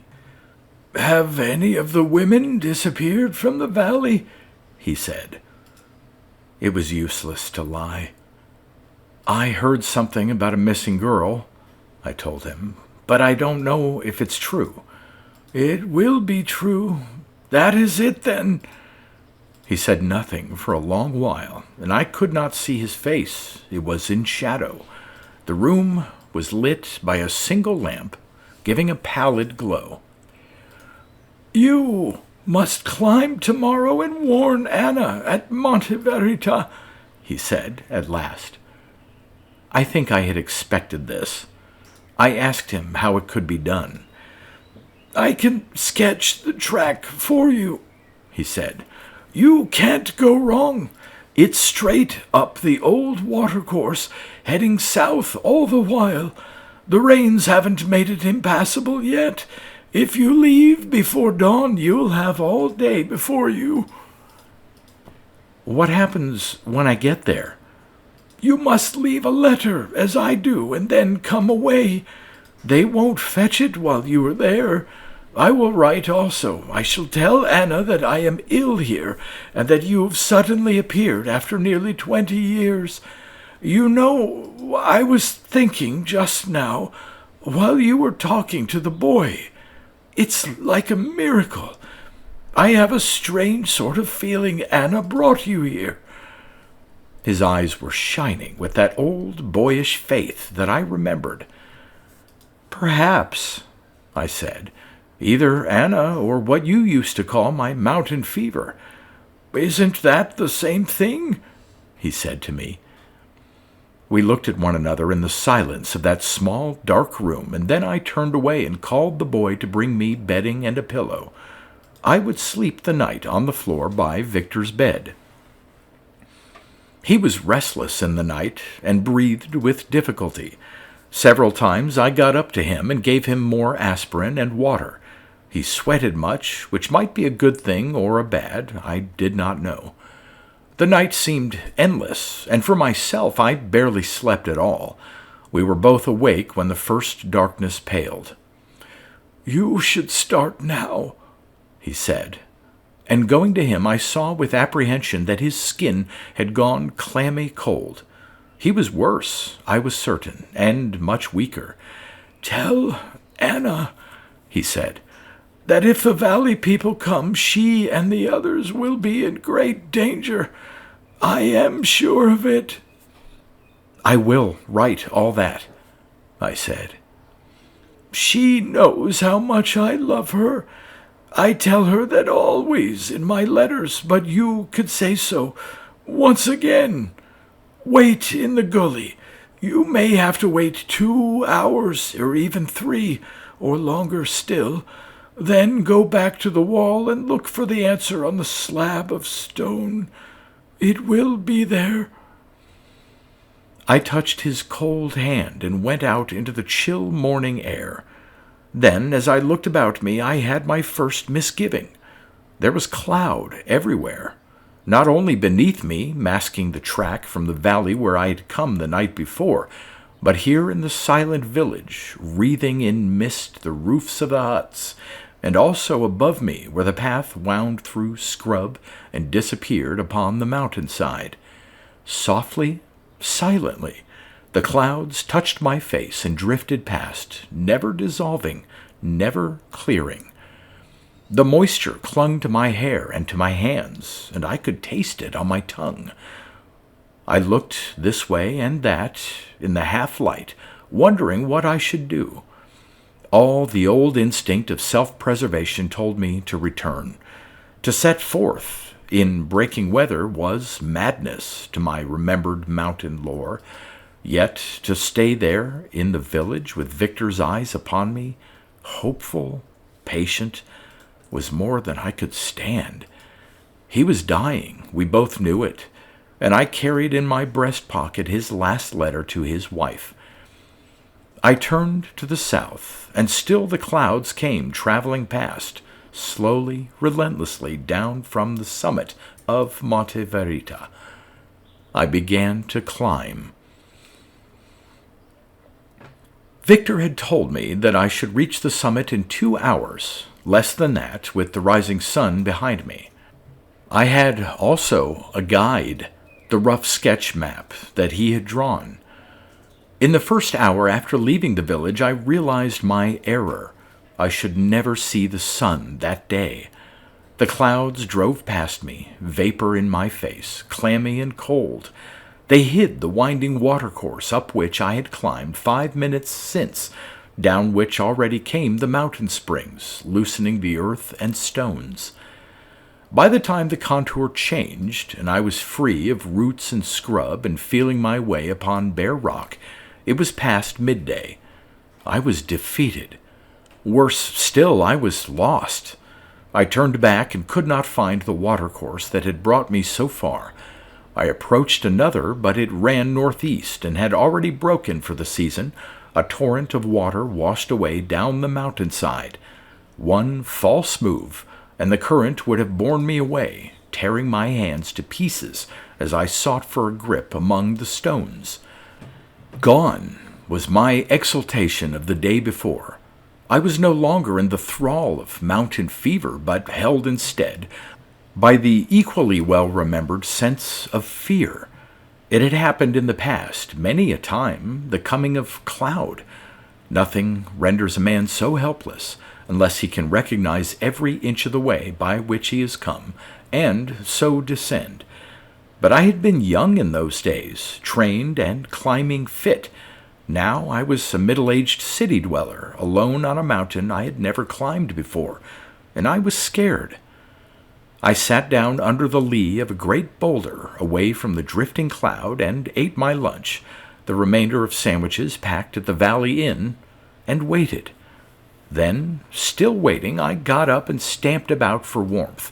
The air was not penetrating yet, but seeping cold, the moist chill cold that always comes with cloud. I had this one hope, that with the coming of darkness and with a fall in temperature, the cloud would lift. I remembered it would be full moon, a great point to my advantage, for cloud rarely lingers at these times, but tends to break up and dissolve.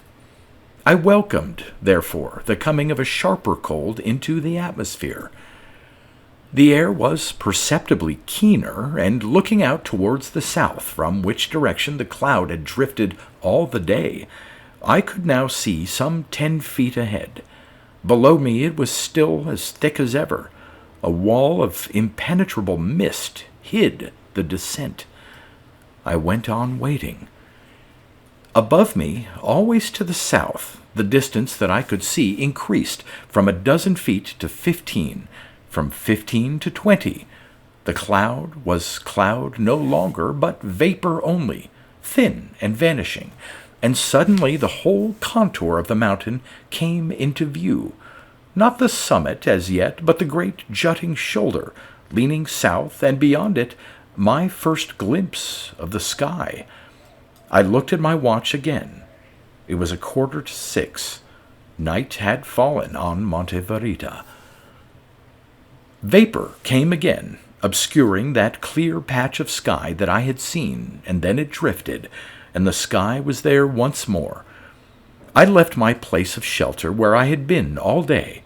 For the second time I was faced with a decision, to climb or to descend. Above me the way was clear. There was the shoulder of the mountain, described by Victor. I could even see the ridge along it running to the south, which was the way I should have taken 12 hours before. In 2 or 3 hours the moon would have risen and would give me all the light I needed to reach the rock face of Monte Verita. I looked east to the descent. The whole of it was hidden in the same wall of cloud. Until the cloud dissolved, I should still be in the same position I had been all day, uncertain of direction, helpless in visibility that was never more than 3 feet. I decided to go on and to climb to the summit of the mountain with my message. Now the cloud was beneath me, my spirits revived. I studied the rough map drawn by Victor and set out towards the southern shoulder. I was hungry and would have given much to have back the sandwiches I had eaten at midday. A roll of bread was all that remained to me, that and a packet of cigarettes. Cigarettes were not helpful to the wind, but at least they staved off the desire for food. Now I could see the twin peaks themselves, clear and stark against the sky, and a new excitement came to me as I looked up at them, for I knew that when I had rounded the shoulder and had come to the southern face of the mountain, I should have reached my journey's end. I went on climbing, and I saw how the ridge narrowed and how the rocks steepened, becoming more sheer as the southern slopes opened up to view, and then, over my shoulder, rose the first tip of the moon's great face out of the misty vapor to the east. The sight of it stirred me to a new sense of isolation. It was as though I walked alone on the earth's rim, the universe below me and above. No one trod this empty discus but myself, and it spun its way through space to ultimate darkness. As the moon rose, the man that climbed with it shrank to insignificance. I was no longer aware of personal identity. This shell in which I had my being moved forward without feeling, drawn to the summit of the mountain by some nameless force which seemed to hold suction from the moon itself. I was impelled, like the flow and ebb of tide upon water. I could not disobey the law that urged me on, any more than I could cease to breathe. This was not mountain fever in my blood, but mountain magic. It was not nervous energy that drove me, but the tug of the full moon. The rock narrowed and closed above my head, making an arch, a gully, so that I had to stoop and feel my way. Then I emerged from darkness into light, and there before me, silver white, were the twin peaks and the rock face of Monte Verita. For the first time in my life, I looked on beauty bare. My mission was forgotten, my anxiety for Victor, my own fear of cloud that had clamped me through the day. This indeed was journey's end. This was fulfillment. Time did not matter. I had no thought of it. I stood there staring at the rock face under the moon. How long I remained motionless I do not know, nor do I remember when the change came to the tower and the walls. But suddenly the figures were there that had not been before. They stood one behind the other on the walls, silhouetted against the sky, and they might have been stone images carved from the rock itself, so still they were, so motionless. I was too distant from them to see their faces or their shape. One stood alone within the open tower. This one alone was shrouded in a garment reaching from head to foot. Suddenly there came to my mind old tales of ancient days, of druids, of slaughter, and of sacrifice. These people worshipped the moon, and the moon was full. Some victim was going to be flung to the depths below, and I would witness the act. I had known fear in my life before, but never terror. Now it came upon me in full measure. I knelt down in the shadow of the gully, for surely they must see me standing there in the moon's path. I saw them raise their arms above their heads, and slowly a murmur came from them, low and indistinct at first, then swelling louder, breaking upon the silence that hitherto had been profound. The sound echoed from the rock face, rose and fell upon the air, and I saw them one and all turn to the full moon. There was no sacrifice, no act of slaughter. This was their song of praise. I hid there in the shadows with all the ignorance and shame of one who stumbles into a place of worship alien to his knowledge, while the chanting rang in my ears, unearthly, terrifying, yet beautiful in a way impossible to bear. I clasped my hands over my head. I shut my eyes. I bent low until my forehead touched the ground. Then, slowly, very slowly, the great hymn of praise faded in strength. It sank lower to a murmur, to a sigh. It hushed and died away. Silence came back to Monte Verita. Still I dared not move. My hands covered my head. My face was to the ground. I am not ashamed of my terror. I was lost between two worlds. My own was gone, and I was not of theirs. I longed for the sanctuary of the drifting clouds again. I waited, still upon my knees. Then, furtive, creeping, I lifted up my head and looked towards the rock face. The walls and the tower were bare. The figures had vanished, and a cloud, dark and ragged, hid the moon. I stood up, but I did not move. I kept my eyes fixed upon the tower and the walls. Nothing stirred, now that the moon was masked. They might never have been, the figures and the chanting. Perhaps my own fear and imagination had created them. I waited until the cloud that hid the moon's face passed away. Then I took courage and felt for the letters in my pocket. I do not know what Victor had written, but my own ran thus. Dear Anna, some strange providence brought me to the village on Monte Verita. I found Victor there. He is desperately ill, and I think dying. If you have a message to send him, leave it beneath the wall. I will carry it to him. I must warn you also that I believe your community to be in danger. The people from the valley are frightened and angry because one of their women has disappeared. They are likely to come to Monte Verita and do damage. In parting, I want to tell you that Victor has never stopped loving you and thinking about you. And I signed my name at the bottom of the page. I started walking towards the wall. As I drew close, I could see the slit windows described to me long ago by Victor, and it came to me that there might be eyes behind them, watching. that beyond each narrow opening there could be a figure waiting. I stooped and put the letters on the ground beneath the wall. As I did so, the wall before me swung back suddenly and opened. Arms stretched forth from the yawning gap and seized me, and I was flung to the ground with hands about my throat. The last thing I heard before losing consciousness was the sound of a boy laughing. I awoke with violence, jerked back into reality from some great depth of slumber, and I knew that a moment before I had not been alone. Someone had been beside me, kneeling, peering down into my sleeping face. I sat up and looked about me, cold and numb. I was in a cell about 10 foot long, and the daylight, ghostly pale, filtered through the narrow slit in the stone wall. I glanced at my watch. The hands pointed to 4:45. I must have lain unconscious for a little over 4 hours, and this was the false light that comes before dawn.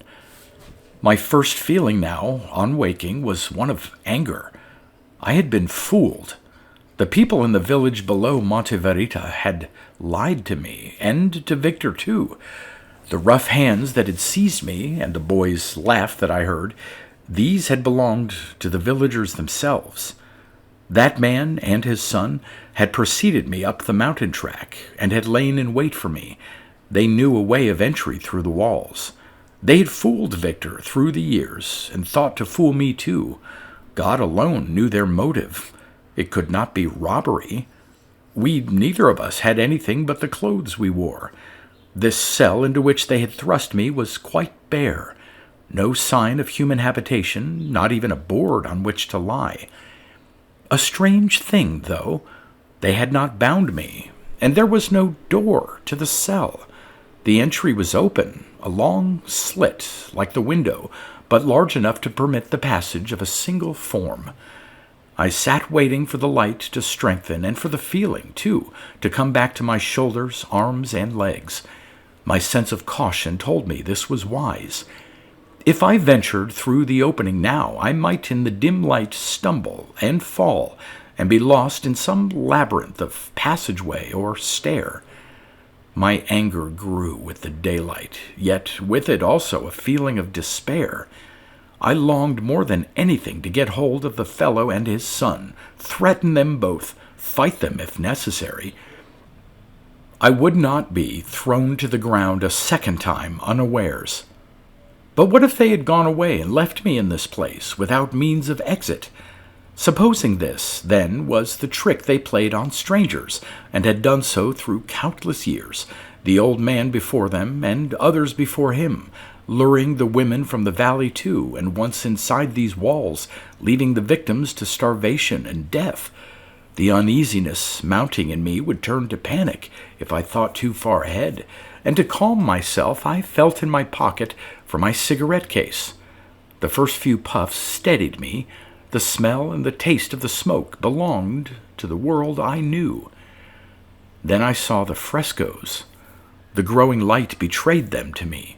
They covered the walls of the cell and were drawn upon the ceiling, too. Not the rough, primitive efforts of uncultured peasants, nor yet the saintly scrawling of religious artists, deeply moved by faith. These frescoes had life and vigor, color and intensity, and whether they told a story or not I did not know, but the motif was clearly worship of the moon. Some figures knelt, others stood. One and all had their arms up, raised to the full moon traced upon the ceiling.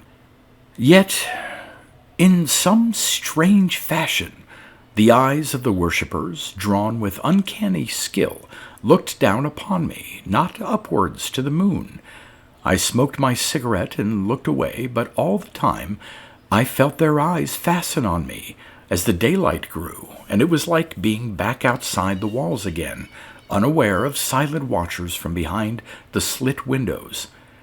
I got up, stamping on my cigarette, and it seemed to me that anything would be better than to remain there in the cell, alone with those figures on the painted walls. I moved to the opening, and as I did so I heard the laughter once again. softer this time, as though subdued, but mocking and youthful still. That damned boy! I plunged through the opening, cursing him and shouting. He might have a knife upon him, but I didn't care. And there he was, flattened against the wall, waiting for me. I could see the gleam of his eyes, and I saw his close-cropped hair. I struck at his face and missed. I heard him laughing as he slipped to one side. Then he wasn't alone anymore. There was another just behind, and a third. They threw themselves upon me, and I was borne to the ground as though I had no strength at all, and the first one knelt with his knee on my chest and his hands about my throat, and he was smiling at me. I looked down at my coat and shirt, my climbing breeches, my thick socks and shoes, and suddenly I hated and despised them. They were like grave clothes covering the dead, and I flung them off in haste to have them gone, throwing them over my shoulder down to the court below, and I stood naked under the sun. I was without embarrassment or shame. I was quite unconscious how I looked, and I did not care. All I knew was that I wanted to have done with the trappings of the world, and my clothes seemed to symbolize the self I had once been.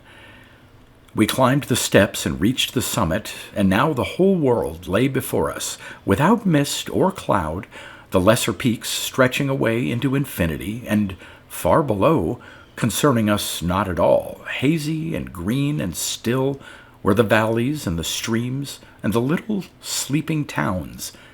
Then, turning from the world below, I saw that the twin peaks of Monte Verita were divided by a great crevasse, narrow yet impassable, and standing on the summit, gazing downwards, I realized with wonder and with awe as well that my eyes could not penetrate the depths. The ice-blue walls of the crevasse descended smooth and hard, without a break, to some great bottomless chasm, hidden forever in the mountain heart. The sun that rose to bathe the peaks at midday would never touch the depths of that crevasse, nor would the rays of the full moon come to it, but it seemed to me, between the peaks, that the shape of it was like a chalice held between two hands. Someone was standing there, dressed in white from head to foot, on the very brink of the chasm, and although I could not see her features, for the cowl of the white robe concealed them, the tall, upright figure, with head thrown back and arms outstretched, caught at my heart with sudden, tense excitement. I knew it was Anna. I knew that no one else would stand in just that way. I forgot Victor. I forgot my mission. I forgot time and place and all the years between. I remembered only the stillness of her presence, the beauty of her face, and that quiet voice saying to me, "We are both in search of the same thing, after all." I knew then that I had loved her always, and that though she had met Victor first, and chosen him, and married him, the ties and ceremony of marriage concerned neither of us, and never had. Our minds had met and crossed and understood from the first moment when Victor introduced us in my club, and that queer, inexplicable bond of the heart, breaking through every barrier, every restraint, had kept us close to one another always, in spite of silence, absence, and long years of separation. The mistake was mine from the beginning in letting her go alone to find her mountain. Had I gone with them, she and Victor, when they had asked me that day in the map house long ago, intuition would have told me what was in her mind, and the spell would have come upon me as well. I would not have slept on in the hut as Victor had slept, but would have woken and gone with her, and the years that I had wasted and thrown away, futile and misspent, would have been our years, Anna's and mine, shared here on the mountain, cut off from the world. Once again I looked about me and at the faces of those who stood beside me, and I guessed dimly, with a sort of hunger near to pain, what ecstasy of love they knew that I had never known. Their silence was not a vow condemning them to darkness, but a peace that the mountain gave to them, merging their minds in tune.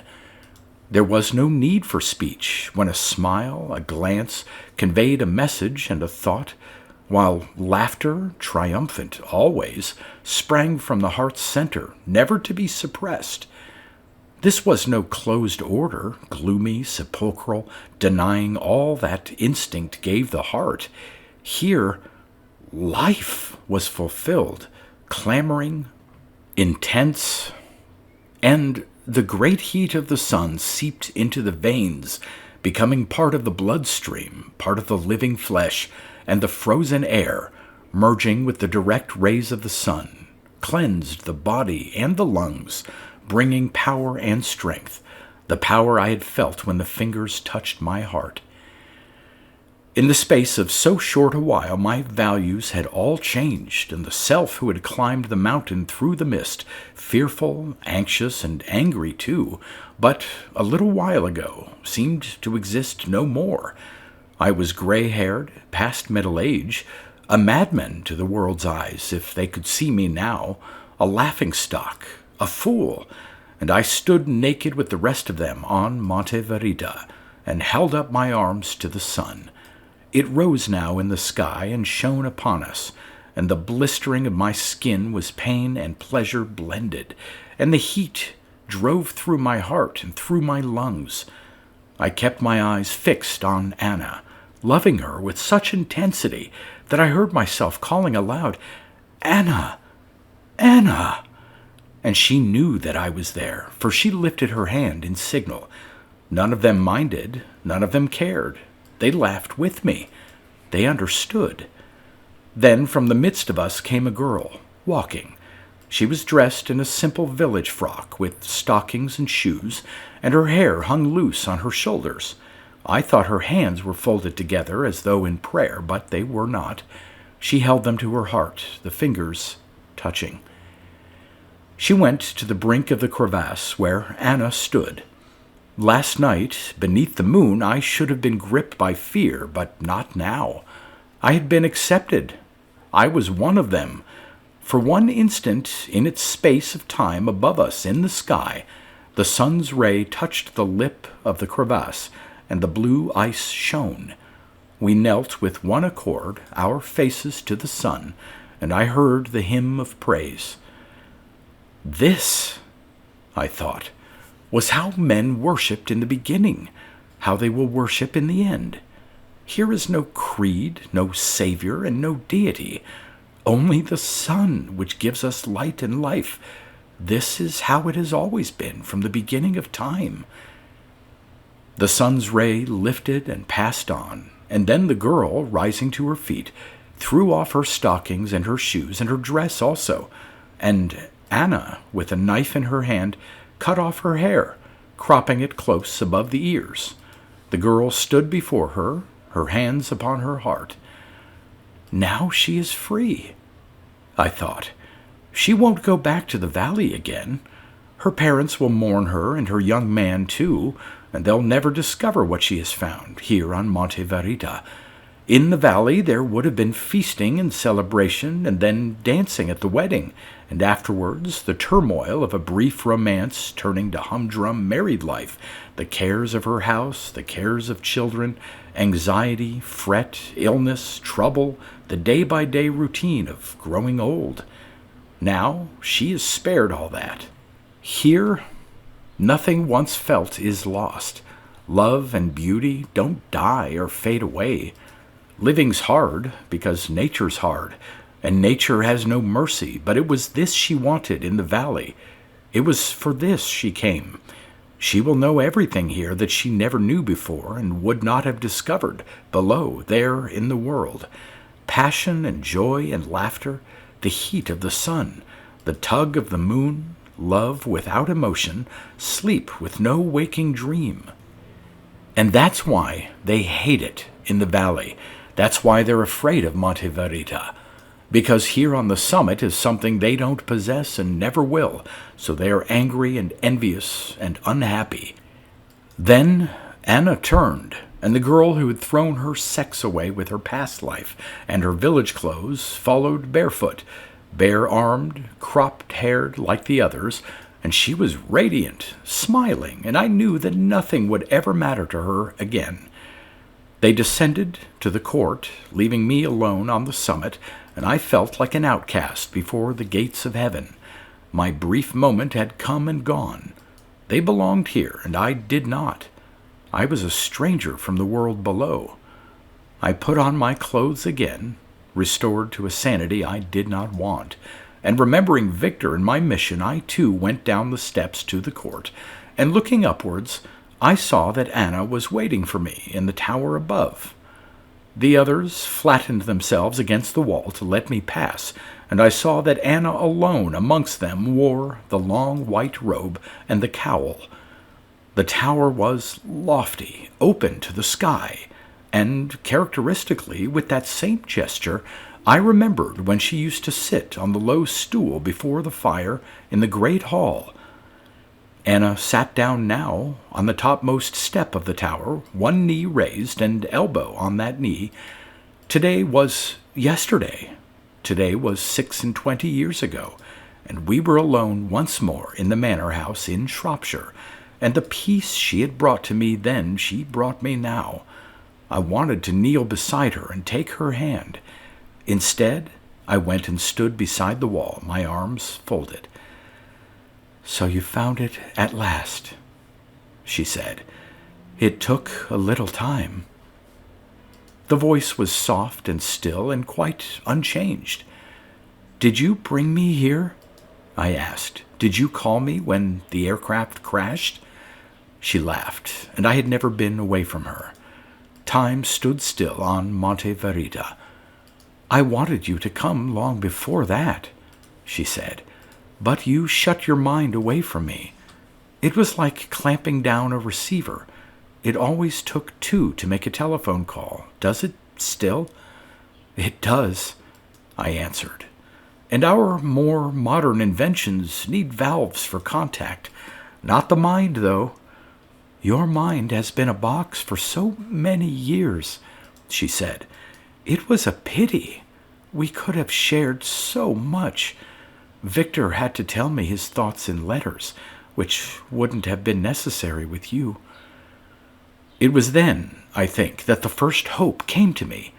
I must feel my way towards it, though, with care. "You've read his letter?" I asked. "And mine as well? You know that he's dying?" "Yes," she said. "He's been ill for many weeks. That's why I wanted you to be here at this time, so that you could be with him when he died.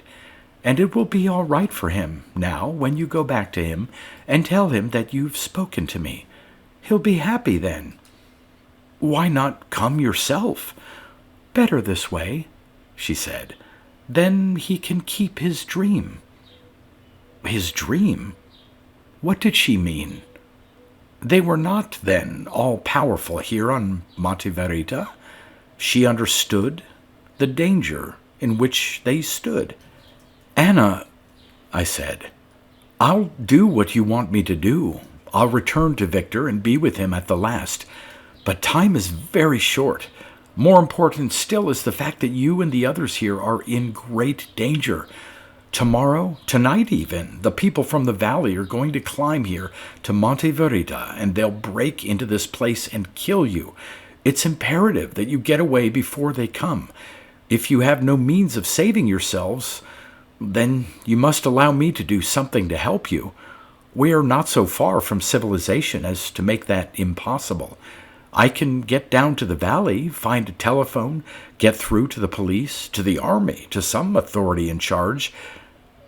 My words trailed off because, although my plans were not clear in my own mind, I wanted her to have confidence in me, to feel that she could trust me. "The point is," I told her, "that life is going to be impossible for you here from now on. If I can prevent the attack this time, which is doubtful, it will happen next week, next month. Your days of security are numbered. You've lived here shut away so long that you don't understand the state of the world as it is now. Even this country here is torn in two with suspicion, and the people in the valley aren't superstitious peasants any longer. They're armed with modern weapons, and they've got murder in their hearts. You won't stand a chance, you and the rest, here on Monte Verita." She did not answer. She sat there on the step, listening, a remote and silent figure in her white robe and cowl. "Anna," I said, "Victor's dying. He may be already dead. When you leave here, he can't help you, but I can. I have loved you always.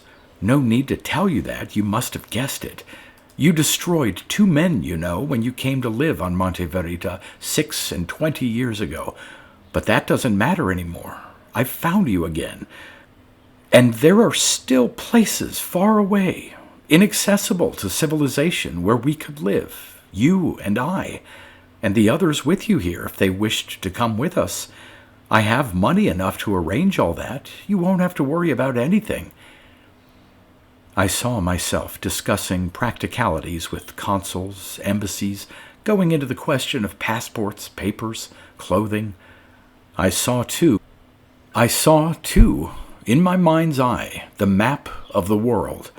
I ranged in thought from a ridge of mountains in South America to the Himalayas, from the Himalayas to Africa, or the northern wastes of Canada, where still vast and unexplored, and stretches of Greenland. And there were islands, innumerable, countless islands, where no man ever trod, visited only by seabirds, washed by the lonely sea. Mountain or island, scrubby wilderness or desert, impenetrable forest or Arctic waste, I did not care which she chose. But I had been without sight of her for so long, and now all I wanted was to be with her, always. This was now possible because Victor, who would have claimed her, was going to die. I was blunt. I was truthful. I told her this as well, and then I waited to hear what she would say. She laughed, that warm, much-loved and well-remembered laugh, and I wanted to go to her and put my arms around her, because the laugh held so much life in it, and so much joy and promise. "Well?" I said. Then she got up from the step and came and stood beside me, very still. "There was once a man," she said, "who went to the booking office at Waterloo and said to the clerk eagerly, hopefully, 'I want a ticket to paradise, a single ticket, no return.' And when the clerk told him there was no such place, the man picked up the inkwell and threw it in the clerk's face. The police were summoned and took the man away and put him in prison. Isn't that what you're asking of me now, a ticket to paradise? This is the mountain of truth, which is very different." I felt hurt, irritated even. She hadn't taken a word of my plans seriously and was making fun of me. "What do you propose, then?" I asked. "To wait here, behind these walls, for the people to come and break them down?" "Don't worry about us," she said.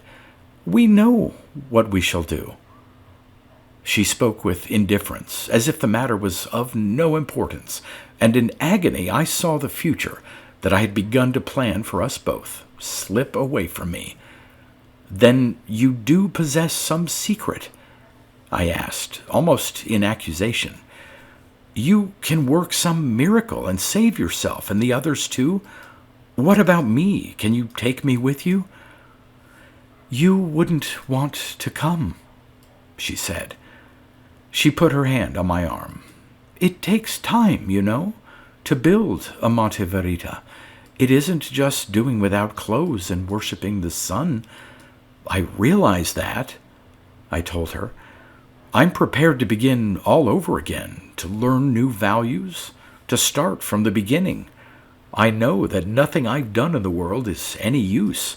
Talent, hard work, success, all those things are meaningless. But if I could be with you—" "How? With me?" she said. and I did not know what to answer, because it would be too sudden and too direct. But I knew in my heart what I wanted was everything that could be between a man and a woman.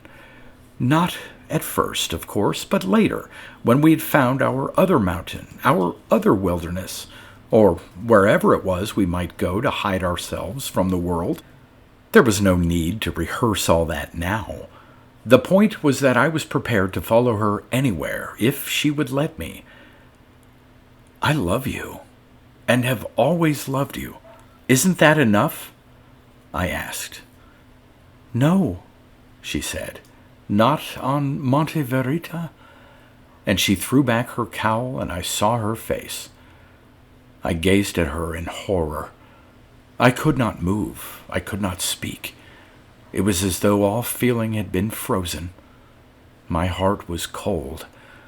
One side of her face was eaten quite away, ravaged, terrible. The disease had come upon her brow, her cheek, her throat, blotching, searing the skin. The eyes that I had loved were blackened, sunk deep into the sockets. "You see," she said, "it isn't paradise." I think I turned away. I don't remember. I know I leant against the rock of the tower and stared down into the depths below and saw nothing but the great bank of cloud that hid the world. "It happened to others," Anna said, "but they died. If I survived longer, it was because I was hardier than they. Leprosy can come to anyone, even to the supposed immortals of Monte Verita. It hasn't really mattered, you know. I regret nothing. Long ago I remember telling you that those who go to the mountains must give everything. That's all there is to it. I no longer suffer, so there's no need to suffer for me." I said nothing. I felt the tears run down my face. I didn't bother to wipe them away. "There are no illusions and no dreams on Monte Verita," she said. "They belong to the world, and you belong there too. If I've destroyed the fantasy you made of me, forgive me.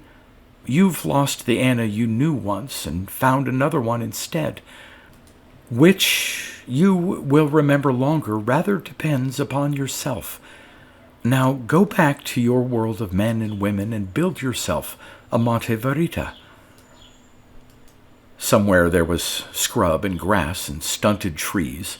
Somewhere there was earth and stones and the sound of running water. Deep in the valley there were homes where men lived with their women, reared their children. They had firelight, curling smoke, and lighted windows. Somewhere there were roads, there were railways, there were cities. So many cities, so many streets, and all with crowded buildings, lighted windows. They were there, beneath the cloud, beneath Monte Verita. "Don't be anxious or afraid," said Anna.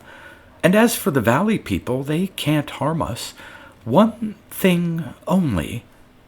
She paused, and although I did not look at her, I think she smiled. "Let Victor keep his dream," she said. Then she took my hand, and we went down the steps of the tower together, and through the court and to the walls of the rock face.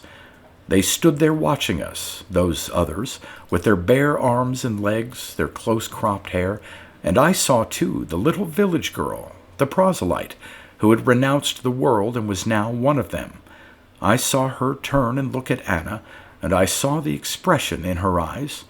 There was no horror there, no fear, and no revulsion. One and all, they looked at Anna with triumph, with exultation, with all knowledge and all understanding.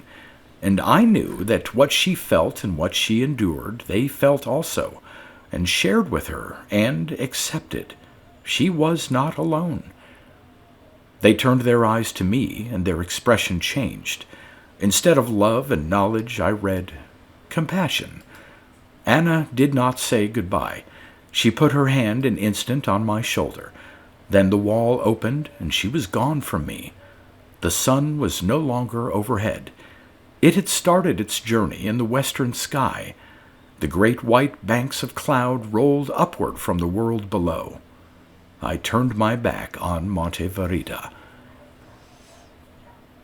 It was evening when I came to the village. The moon had not yet risen. Presently, within 2 hours or less, it would top the eastern ridge of the further mountains and give light to the whole sky. They were waiting, the people from the valley. There must have been 300 or more waiting there in groups beside the huts. All of them were armed, some with rifles, with grenades, others more primitive with picks and axes. They had kindled fires on the village track between the huts and had brought provisions, too. They stood or sat before the fires, eating and drinking, smoking and talking. Some of them had dogs held tightly on a leash. The owner of the first hut stood by the door with his son. They, too, were armed. The boy had a pick and a knife thrust in his belt. The man watched me with his sullen, stupid face. "Your friend is dead," he said. "He's been dead these many hours." I pushed past him and went into the living room of the hut. Candles had been lit, one at the head of the bed, one at the foot. I bent over Victor and took his hand. The man had lied to me. Victor was breathing still. When he felt me touch his hand, he opened his eyes. "Did you see her?" he asked. "Yes," I answered. "Something told me you would," he said.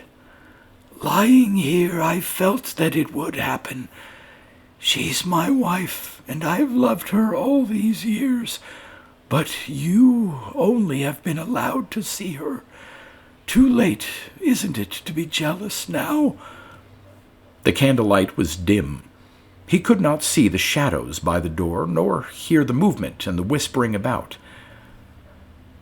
"Did you give her my letter?" he said.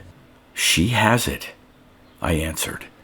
"She told you not to worry, not to be anxious. She is all right. Everything is well with her." Victor smiled. He let go my hand. "So it's true," he said. "All the dreams I had of Monte Verita. She is happy and contented, and she will never grow old, never lose her beauty. Tell me, her hair, her eyes, her smile, were they still the same?" "Just the same," I said.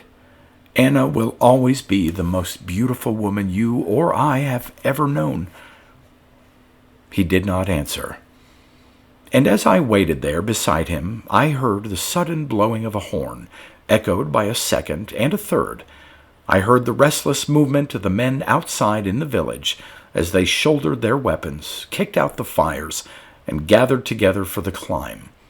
I heard the dogs barking and the men laughing, ready now, excited. When they had gone, I went and stood alone in the deserted village, and I watched the full moon rising from the dark valley.